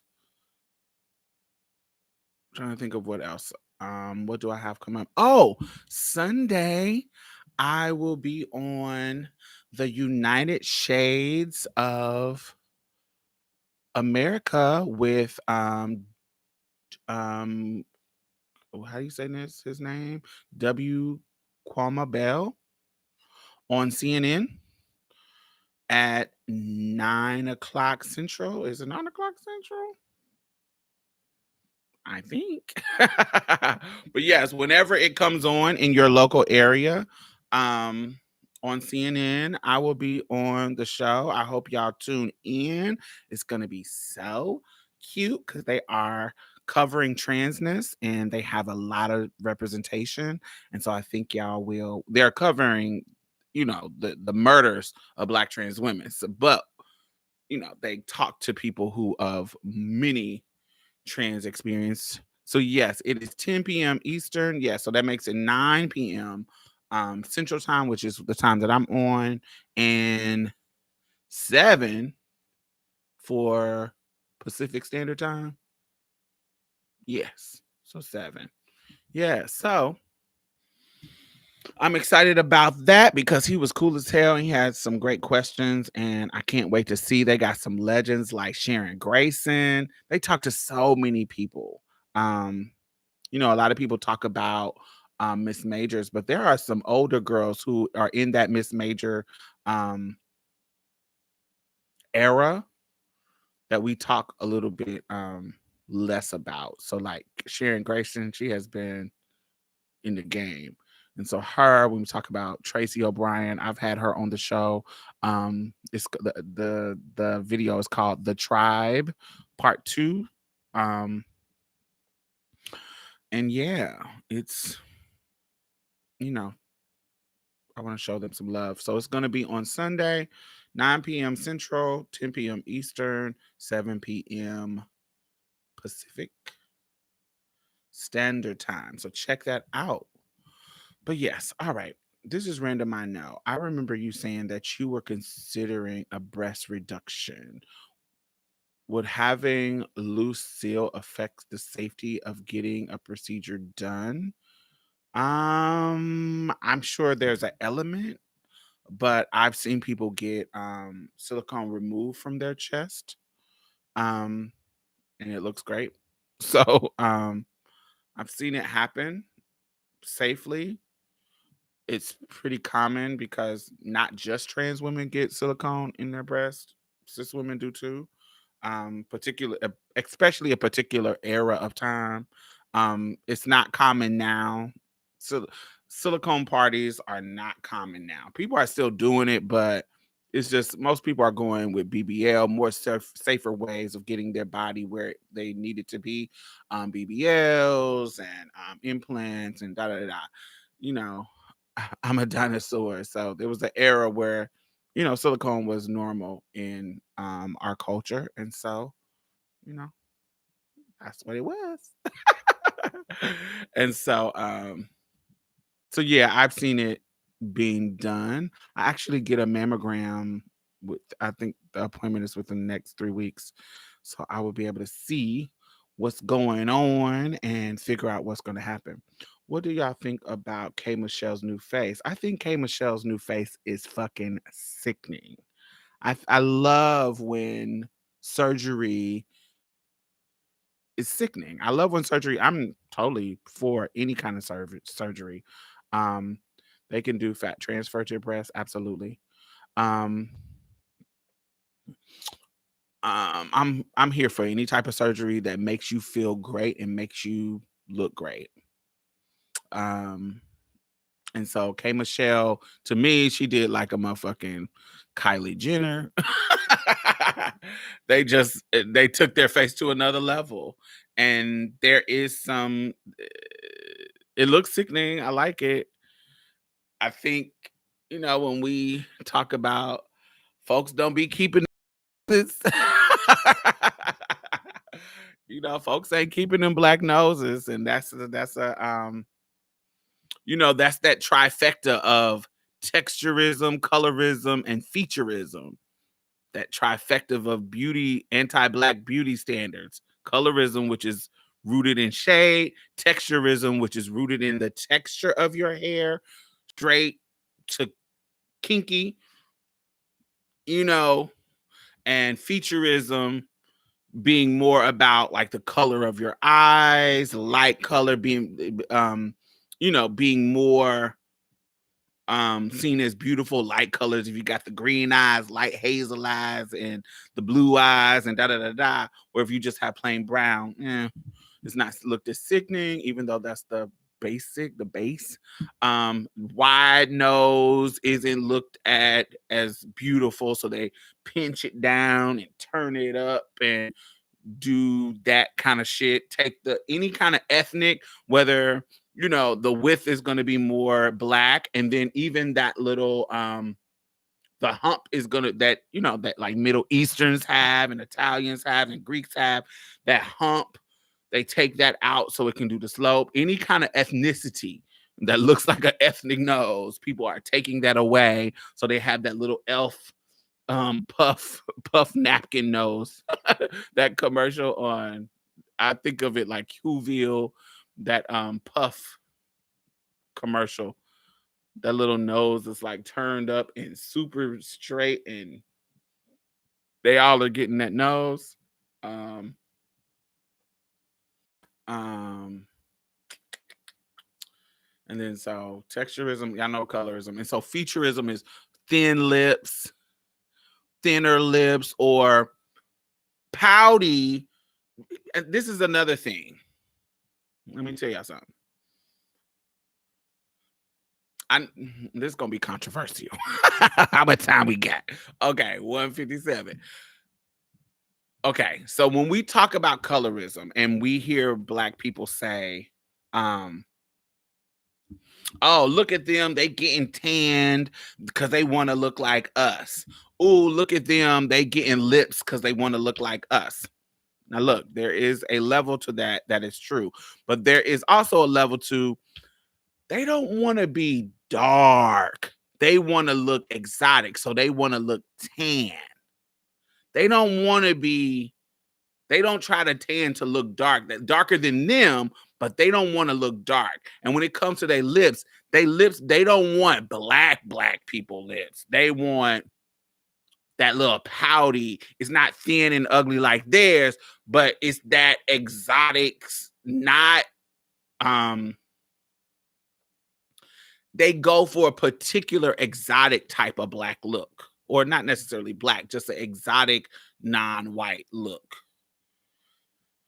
When you get further down the spectrum, they ain't trying to do that. They don't be trying to get dark. They want the pouty look. They still little, but they just poutier. Now, of course, we got exception. What's her name? Miss Renna, Lisa Renna. We have exceptions where people go so far, but stereotypically, they're gonna give you those little pouty, little poochy, little skinny, little lips, like like Kim Kardashian, and Kylie does, Angelina, yes.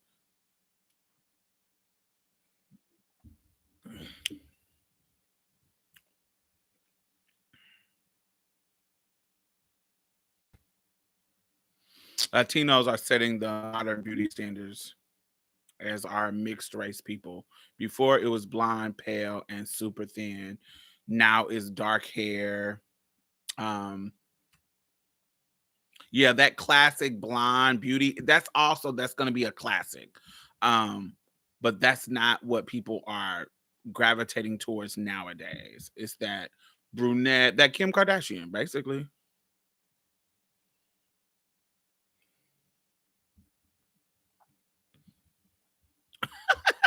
Brandy, you silly.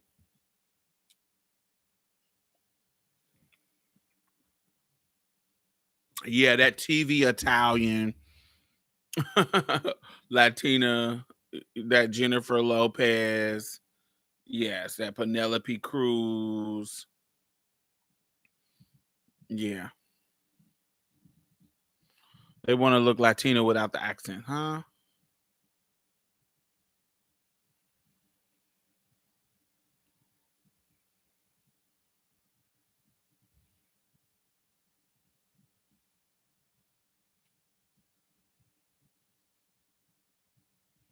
Hmm. There are Afro Latinos.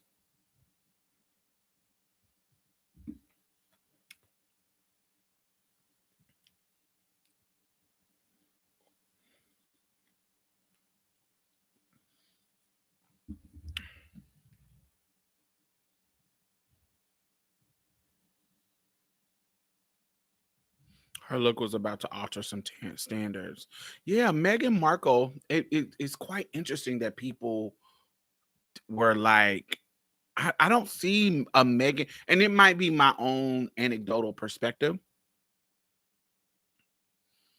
but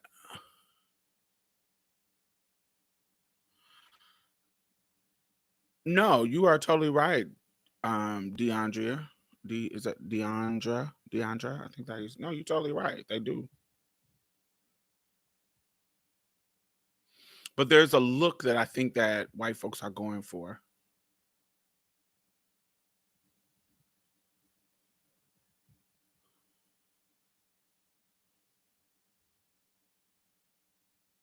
Deandra, yes, Deandra.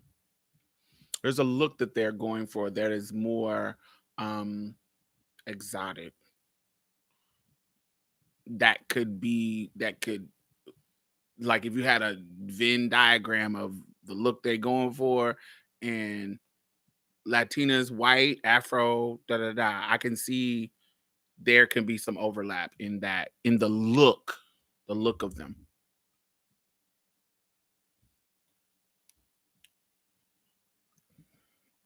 The aesthetic they create with the lips, with the hair, you know. Um, Kim Kardashian.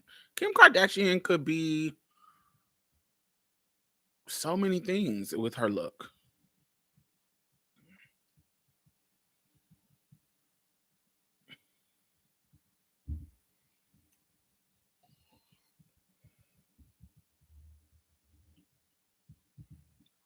Wanting to be from Spain. Some Spanish people look what have the look that I'm talking about. Kim Kardashian easily could be a Spaniard, easily could be a Brazilian, easily could be a Dominican. I've seen girls that look like Kim Kardashian in from all of those places. Spaniard, Brazilian, any place that Latinx people can live and be considered that, I could see it, and I could see her look working. If Kim Kardashian lived there, spoke Spanish, and said, "I'm this," you could it's believable. Would you say Ariana has that look? Absolutely, even though she's Italian. But there's a reason why Italians have that look, because they have the same type of mixture that the Latin communities have. There's a reason why she can do that look well, and it can look natural, because Italians have that similar, that mix of African and European blood that we're gonna see in the Caribbean and Latin America and Spanish.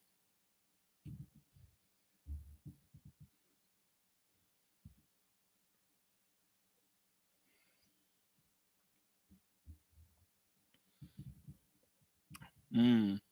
But yeah, she's Italian.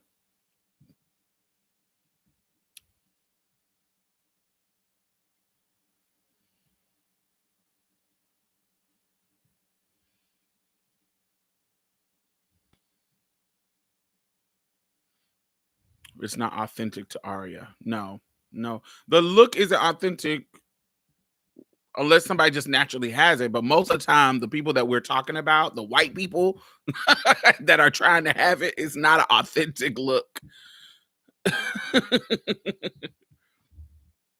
The white people that we're talking about, they're trying to mimic that look. It's not authentic to them at all.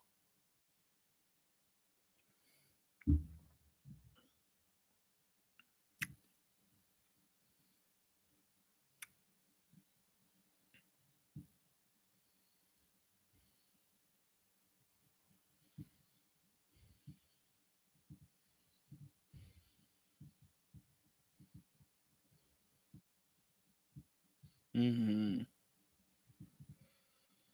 But yeah, that's quite. I don't know.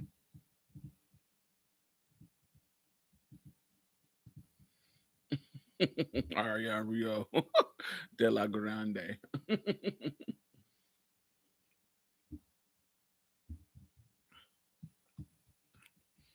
But yes, I think where we started this conversation was what you call its look. K Michelle's look. I like it. I think that I think what we're seeing in a lot of, we saw it in K Michelle, we saw it in what's her name? Summer Walker. Um where they're getting rid of their, black noses.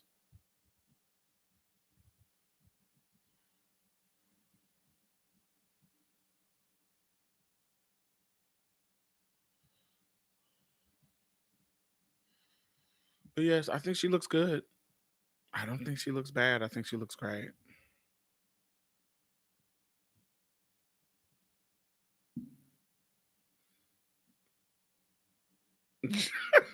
Just a teach. Just a teach.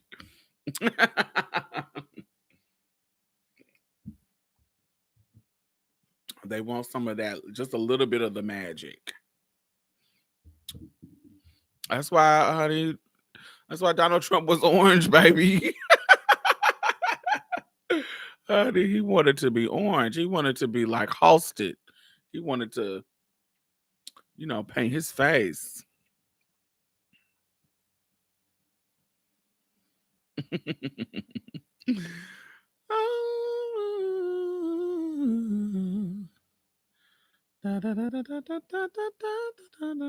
Is she still on Instagram talking like that? Who?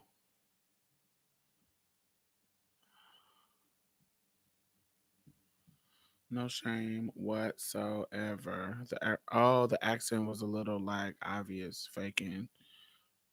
Oh, child, I don't know. Oh, I don't know. Hilaria. I don't even know who that person is. Let me look her up. What's her name? Hilaria what? Let me scroll up. Hilaria Baldwin. Hilaria Baldwin.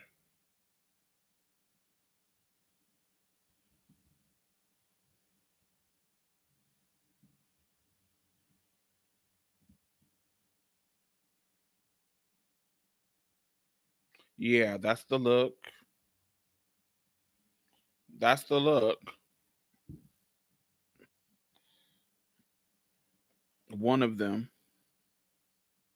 Them is a lot. They got a lot of babies. Did they just have some babies? Shit. Image. Yeah, spicy white Latina. Yeah, she's a very spicy white. She's looking spicy white.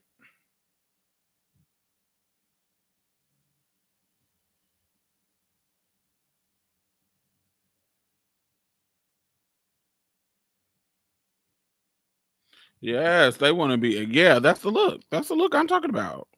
Y'all know that look. Spicy white Latina. Yeah. Y'all know. I'm glad y'all. I'm glad y'all know exactly what I'm talking about. Her real name is Hillary. Now she added the IA. Hilaria. Hilaria. Come on, Hillary.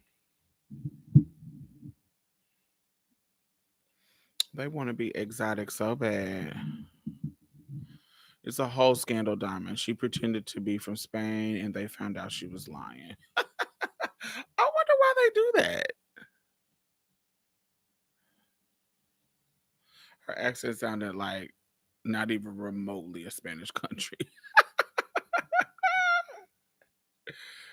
Makes it more hilarious than Hilaria. Oh, that is funny.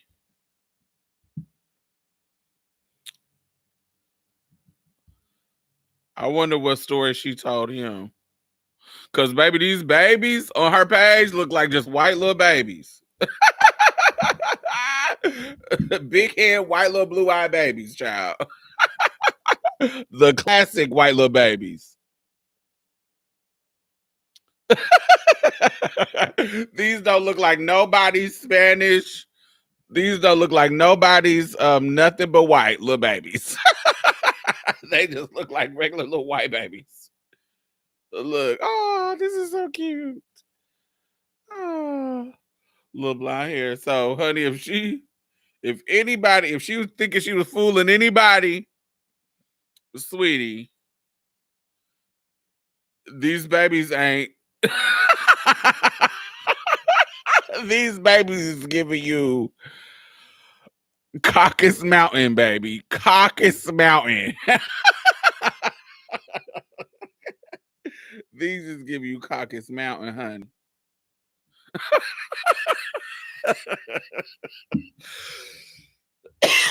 They ain't give you nobody kind of nothing but Caucasus. Caucasian Mountains. Appalachian. West Virginia. Yes, West Virginia. I think she dyed her hair black. Yeah, so your genes definitely told on you, sweetie. They look cute, little white babies. Look, they cute. They look adorable, little Gerbers.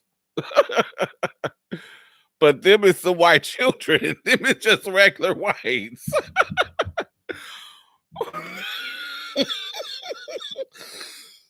I don't know, girl. They adorable, but them look like regular degglers. Baby, them don't look like they got nothing in them but caucus. Oh, Anglo-Saxon. Oh, word. But I'm glad that we're catching these people.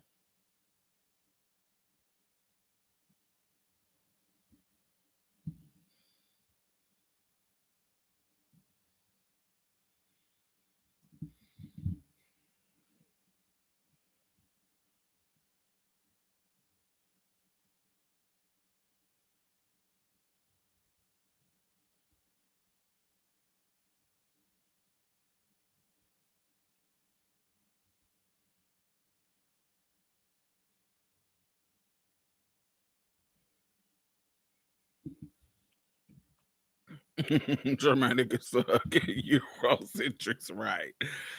Oh, all right. What time is it? 2:13. What else y'all got? What else y'all got? We got 15 minutes. I need some more water. I'm guzzling down, baby. Let me think. What's hot right now? What is people talking about?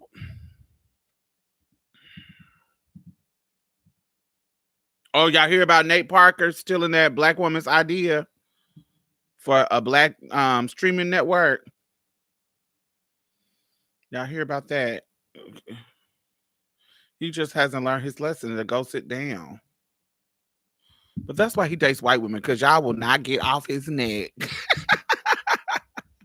But he been dating white women. The white woman that killed herself because he let his friends rape her was fucking white. Silly little dummy.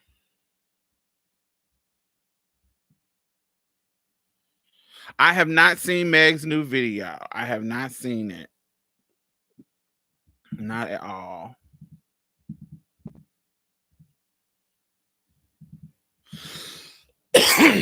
I don't know what's going on, but my Twitter is messing up. When I say I don't want to see sports, like I keep putting, oh, I don't want to see this, I don't want to see this, they are showing me nothing but sports. It's something wrong with the algorithm where it shows me nothing but sports on my trending topic, and I'm so annoyed by it. Kim made a video on For Harriet about maximum pandering with Tiana Taylor as the sexiest woman alive. I got that tea, but because I agree, I wasn't mad. I was feeling weird because I don't remember when Maxim had a black girl since Little Kim. I'm sure they have, but I don't see them having black models all the time. But Tiana Taylor is, to me, one of the sexiest women alive. I love Tiana Taylor. She is beautiful to me. She is beautiful. It is something I've always liked, like aesthetically. I've always liked brown girls. Like I've always liked brown men, brown girls. It's just something about it that's always been beautiful to me.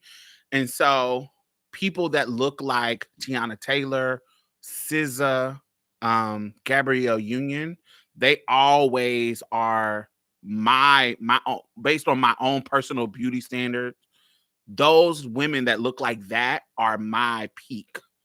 Are like, you know, Lupita, of course. It's the dark brown skin, and the full lips. The Lupita lip. It's the lips for me. It's Sis lips. That brown skin, full lip girl is like is my tea. That's like chef kiss beauty for me. I just never been into the yeah, I just those are the girls that inspire beauty for me. That's like I've never been caught up in the light skin, light eyes. That ain't never been my tea. The girls that I lived for in my school were the sickening, pretty big lip brown girls. Those were my tea. Um, who else? But yeah, I love Tiana. She's sickening. Who else? Who else? Who else? I don't know nothing else that's going on.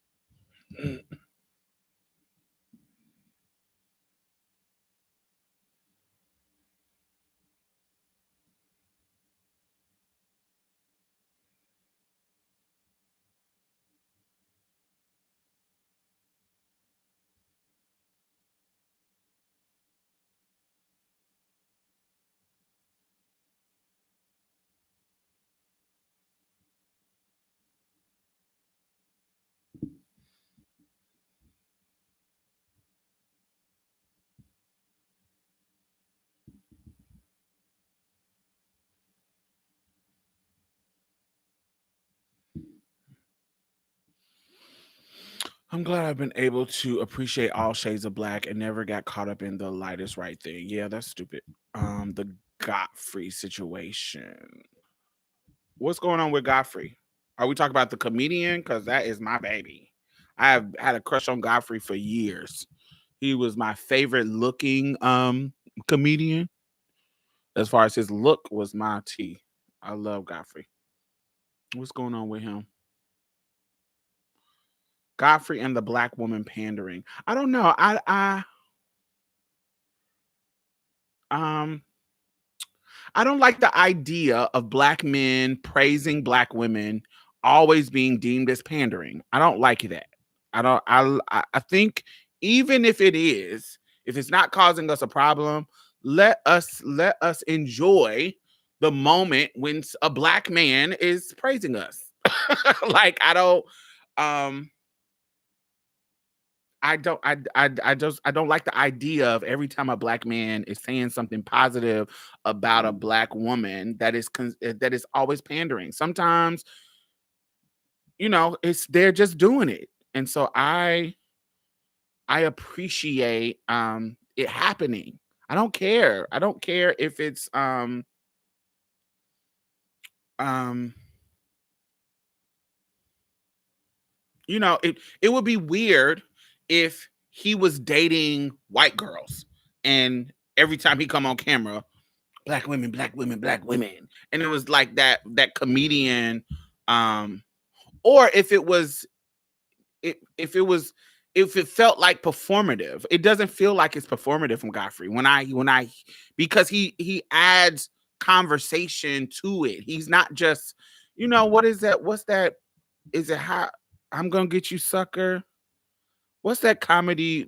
It was definitely produced by either Robert Townsend or the Wayans brothers, where it was that dude with the dashiki and the hat and the Africa. I think it was Dwayne Wayans, not Dwayne, Damon Wayans playing the character where he had white girlfriends, but he was like all pro black and shit. I can't remember exactly the character, but I don't remember the movie. But it feels like you just faking. You just on some bullshit and performative. But Godfrey doesn't that. Godfrey feels like I would have to see what y'all talking about. But when I hear him talking, it doesn't feel like pandering. I don't know what he has said recently. I wanna hear, I guess I gotta hear it. So I'll look into it and we can talk about it next week if it's still important enough to talk about. But I haven't heard it. But anytime I hear him talking about black women, he's not just saying it. Um, I prefer men to pander. At least they put it out. Yeah, I don't care. However you doing it, say if you're praising us, thank you. That balances it out, honey. Especially in the way that he does. I enjoy it. It doesn't seem inauthentic. It seems like he's frustrated by what's happening. Exactly. Thank you.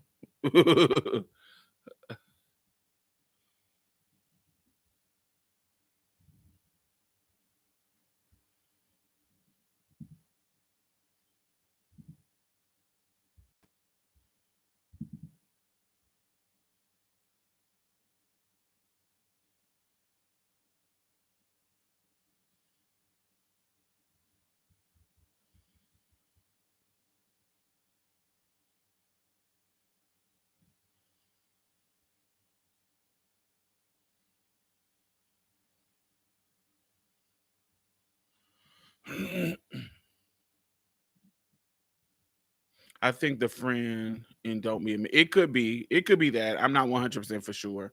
They've done that kind of trope multiple times, but it could be that. Mm. Yeah, you know, I much rather you be pandering to us in a positive way than pandering to, white supremacists dogging us. I much rather you be doing what Derek Jackson is doing and him than to be doing what Kevin Samuels is doing and Tariq Nasheed and those idiots. I much rather see the positive than the negative. I don't care if it's fake or not. I much rather see that than the fake negative or the bullshit negative. Much rather see that. Fuck them other motherfuckers.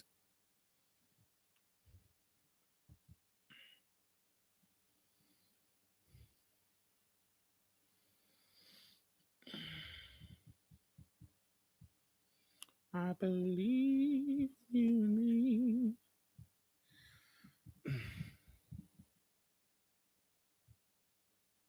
Mm. That would be love eternally. But as far as I can see, you will always be the one, my love, my love.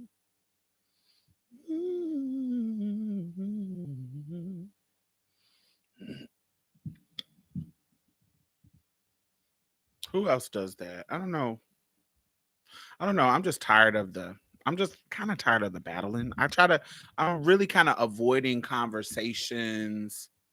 I'm avoiding conversations about colorism that are kind of like low level conversations about colorism. It's annoying. Um, I am avoiding gender battle conversations like really dumb ones. Like I'm okay with discussing gender and all that kind of stuff, but really dumb over who pays, do you pay 50-50 on the bills, who paid for the date, um who get they plate first, dumb ass stupid shit like that. I am not getting into those kind of conversations. That shit is fucking stupid. And I'm tired of those type of conversations, so I try to avoid them. Anything that is like a gender battle that is rooted in bullshit is I'm okay with discussing those, discussing them in a more academic or thoughtful, deep way. But when you get to stupid shit, it serves no purpose to me. And I'm like, what the fuck? Why are we worried about who plate get what? I'm not thinking about who, what, and won't. I don't want to be with no motherfucking nigga that has thought in his mind that is disrespectful for him to get his plate first or last or before his children. It just feels like stupid and weird. It feels like, who is thinking about that shit? We all fucking eating. That's the point. So whoever I get to the table first with your plate, or I don't know.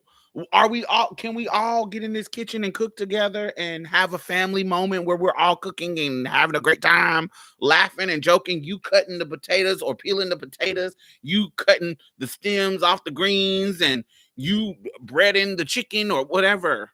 Like, can we all be doing this and we all make our own plates? And it feels stupid to have silly conversations about arbitrary bullshit. Who gets the biggest piece of chicken? Dumb shit like that. Like, who gives a fuck? Who cares? Like, it just feels stupid. It feels stupid. Like paying bills. Now, I like a nigga who can provide, but if I meet a dude who makes a equal amount of money as I do, we both gonna be paying the bills. It doesn't, in my mind, if we're living together, if we're to the level of living together, to me, this is my own personal experience. Not that I just had tons of niggas living with me. I've only lived with one man in my life. But when we were together, his check came in, my check came in. What bills are due? Your check is gonna pay this one, my check is gonna pay this one. If you ain't got no job, my check is gonna pay all of them. If I ain't got no job, your check is gonna pay all of them. However it works, long as the fucking bills get paid. And long as I'm seeing that you're trying to contribute to the house. I remember my dude used to he used to lose jobs all the fucking time.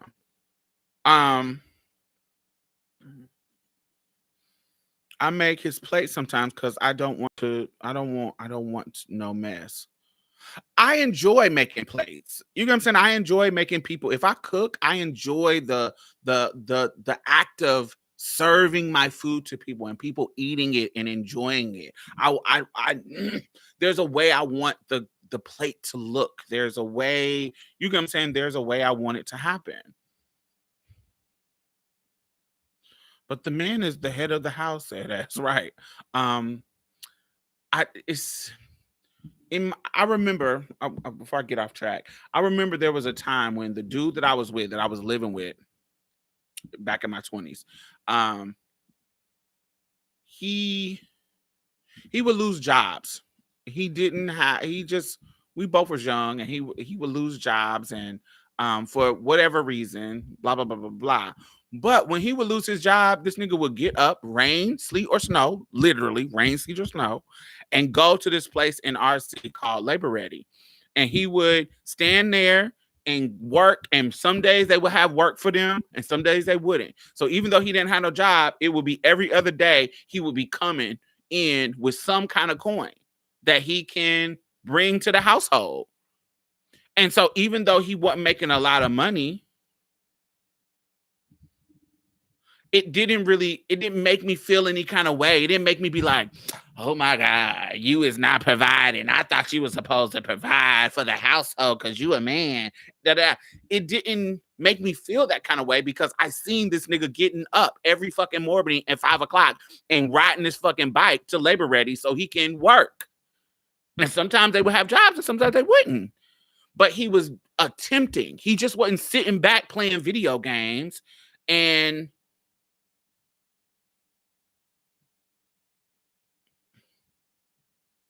doing nothing. That's when it becomes a problem. That's when I'm gonna be like, nigga, you gotta raise up out of here because that's not how it worked. And I'm not no sugar mama. I don't take care of mother grown ass men. That's not what happens. And so, but I didn't have to do that with him because while he was there, he just stepped up to the plate and did. Anytime he didn't have a job, that's what he was doing. So the effort was there. And then when he had a job, honey, them checks was coming directly to me. I never had no fucking issue when it comes to we had money issues, but when it comes to him giving me his money and me taking care of paying for the household stuff, we didn't have issues like that. That was just the norm. He said, oh, here's my check. And we went and got it cashed. Anything he needed, like as far as his vices, his blacks, if he needed some new shoes, if he needed things, then I would use the money to get things that he needed. His vice, his favorite stuff, his favorite foods, his favorite snacks, or stuff that make him comfortable. So he's not just working and never seeing any joy from his money. That's how I know me, how I do any check. I've done this since the whole time I have been working in my life. There is not a check that I get that don't go to something. I don't care if I gotta buy me, if it's $5, whatever. There's some type of money in that check that's going to some enjoyment of mine, whether it be a dress, whether it be a meal, whether it be something that is some type of enjoyment, because I'm not working for motherfuckers and not enjoying my checks, period. And so that also reflects in how I engage with somebody that I'm with money too. Like, what do they need? What is going to bring them joy? What is something that they can do? What is something that they like? So I'm gonna make sure that their money.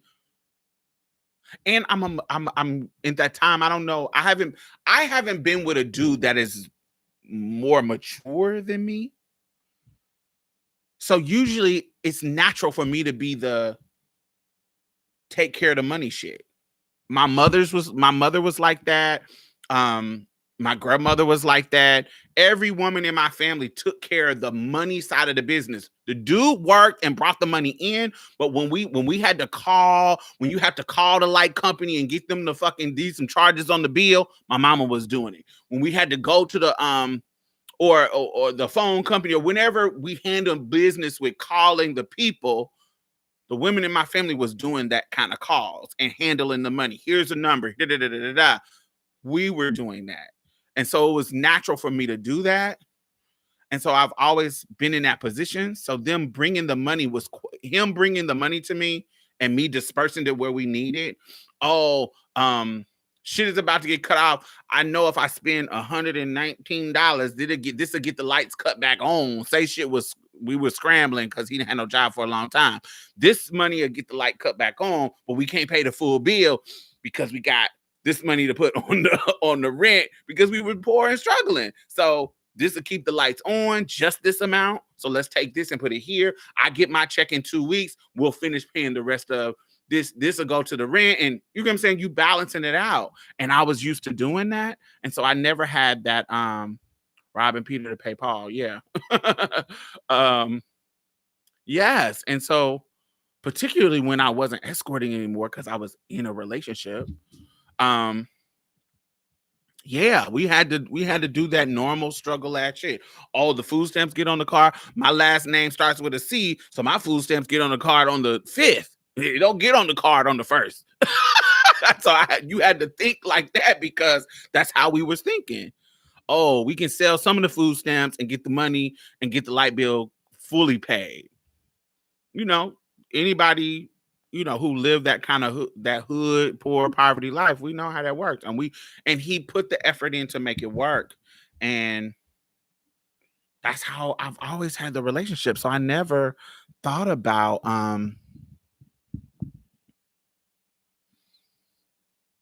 I just never thought I just thought those ideals were ridiculous.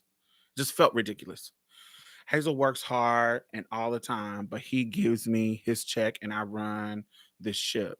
But without a doubt, he is the man of the house and will always be respected as such. I do love that about you and Hazel's relationship in regards to I can tell that you run the house, but I also a part of you running the house is making sure that the other people that may come in, that this is Hazel's house. This is my man's house, and I'm gonna look out for him. I'm gonna make sure, he's doing his thing. He's getting what he needs in this situation because he's the one who's helping me contribute to this household. So I do love that because that's how I am too. Like if my man is helping me pay bills, ain't nobody gonna come in here and be shifting the power dynamic like he don't pay the bills in this motherfucker.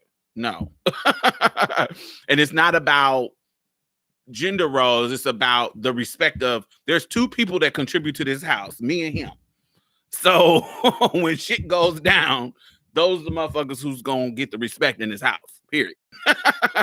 And so I love how y'all balance that. I don't see that any kind of weird imbalance with y'all. I feel like y'all make it work. I remember as a kid turning into a Latin American radio show where the hosts were talking about the Amazon divorce, where they were saying it was wrong for his wife to take the money. How ridiculous is that? Get the fuck out of here.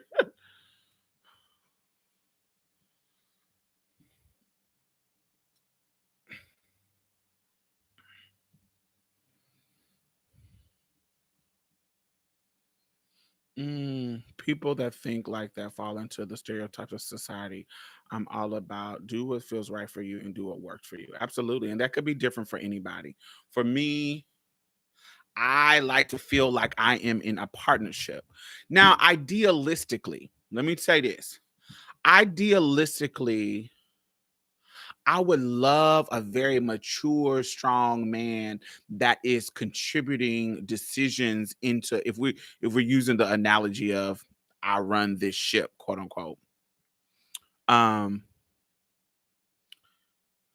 I don't mind a man, and I actually want a man who is bringing ideas to where this ship is going. And what I have not had in my own personal life, in my relationship, this video is going to be long because now I'm enjoying this part of the conversation. um, what I have not experienced in my romantic life is a man who is coming into my life and trying to and has the intellect to be a partner and a leader in a way that is incorporating me and I can respect his leadership and his mind enough to take us in a direction that I can ride along with. You feel what I'm saying? So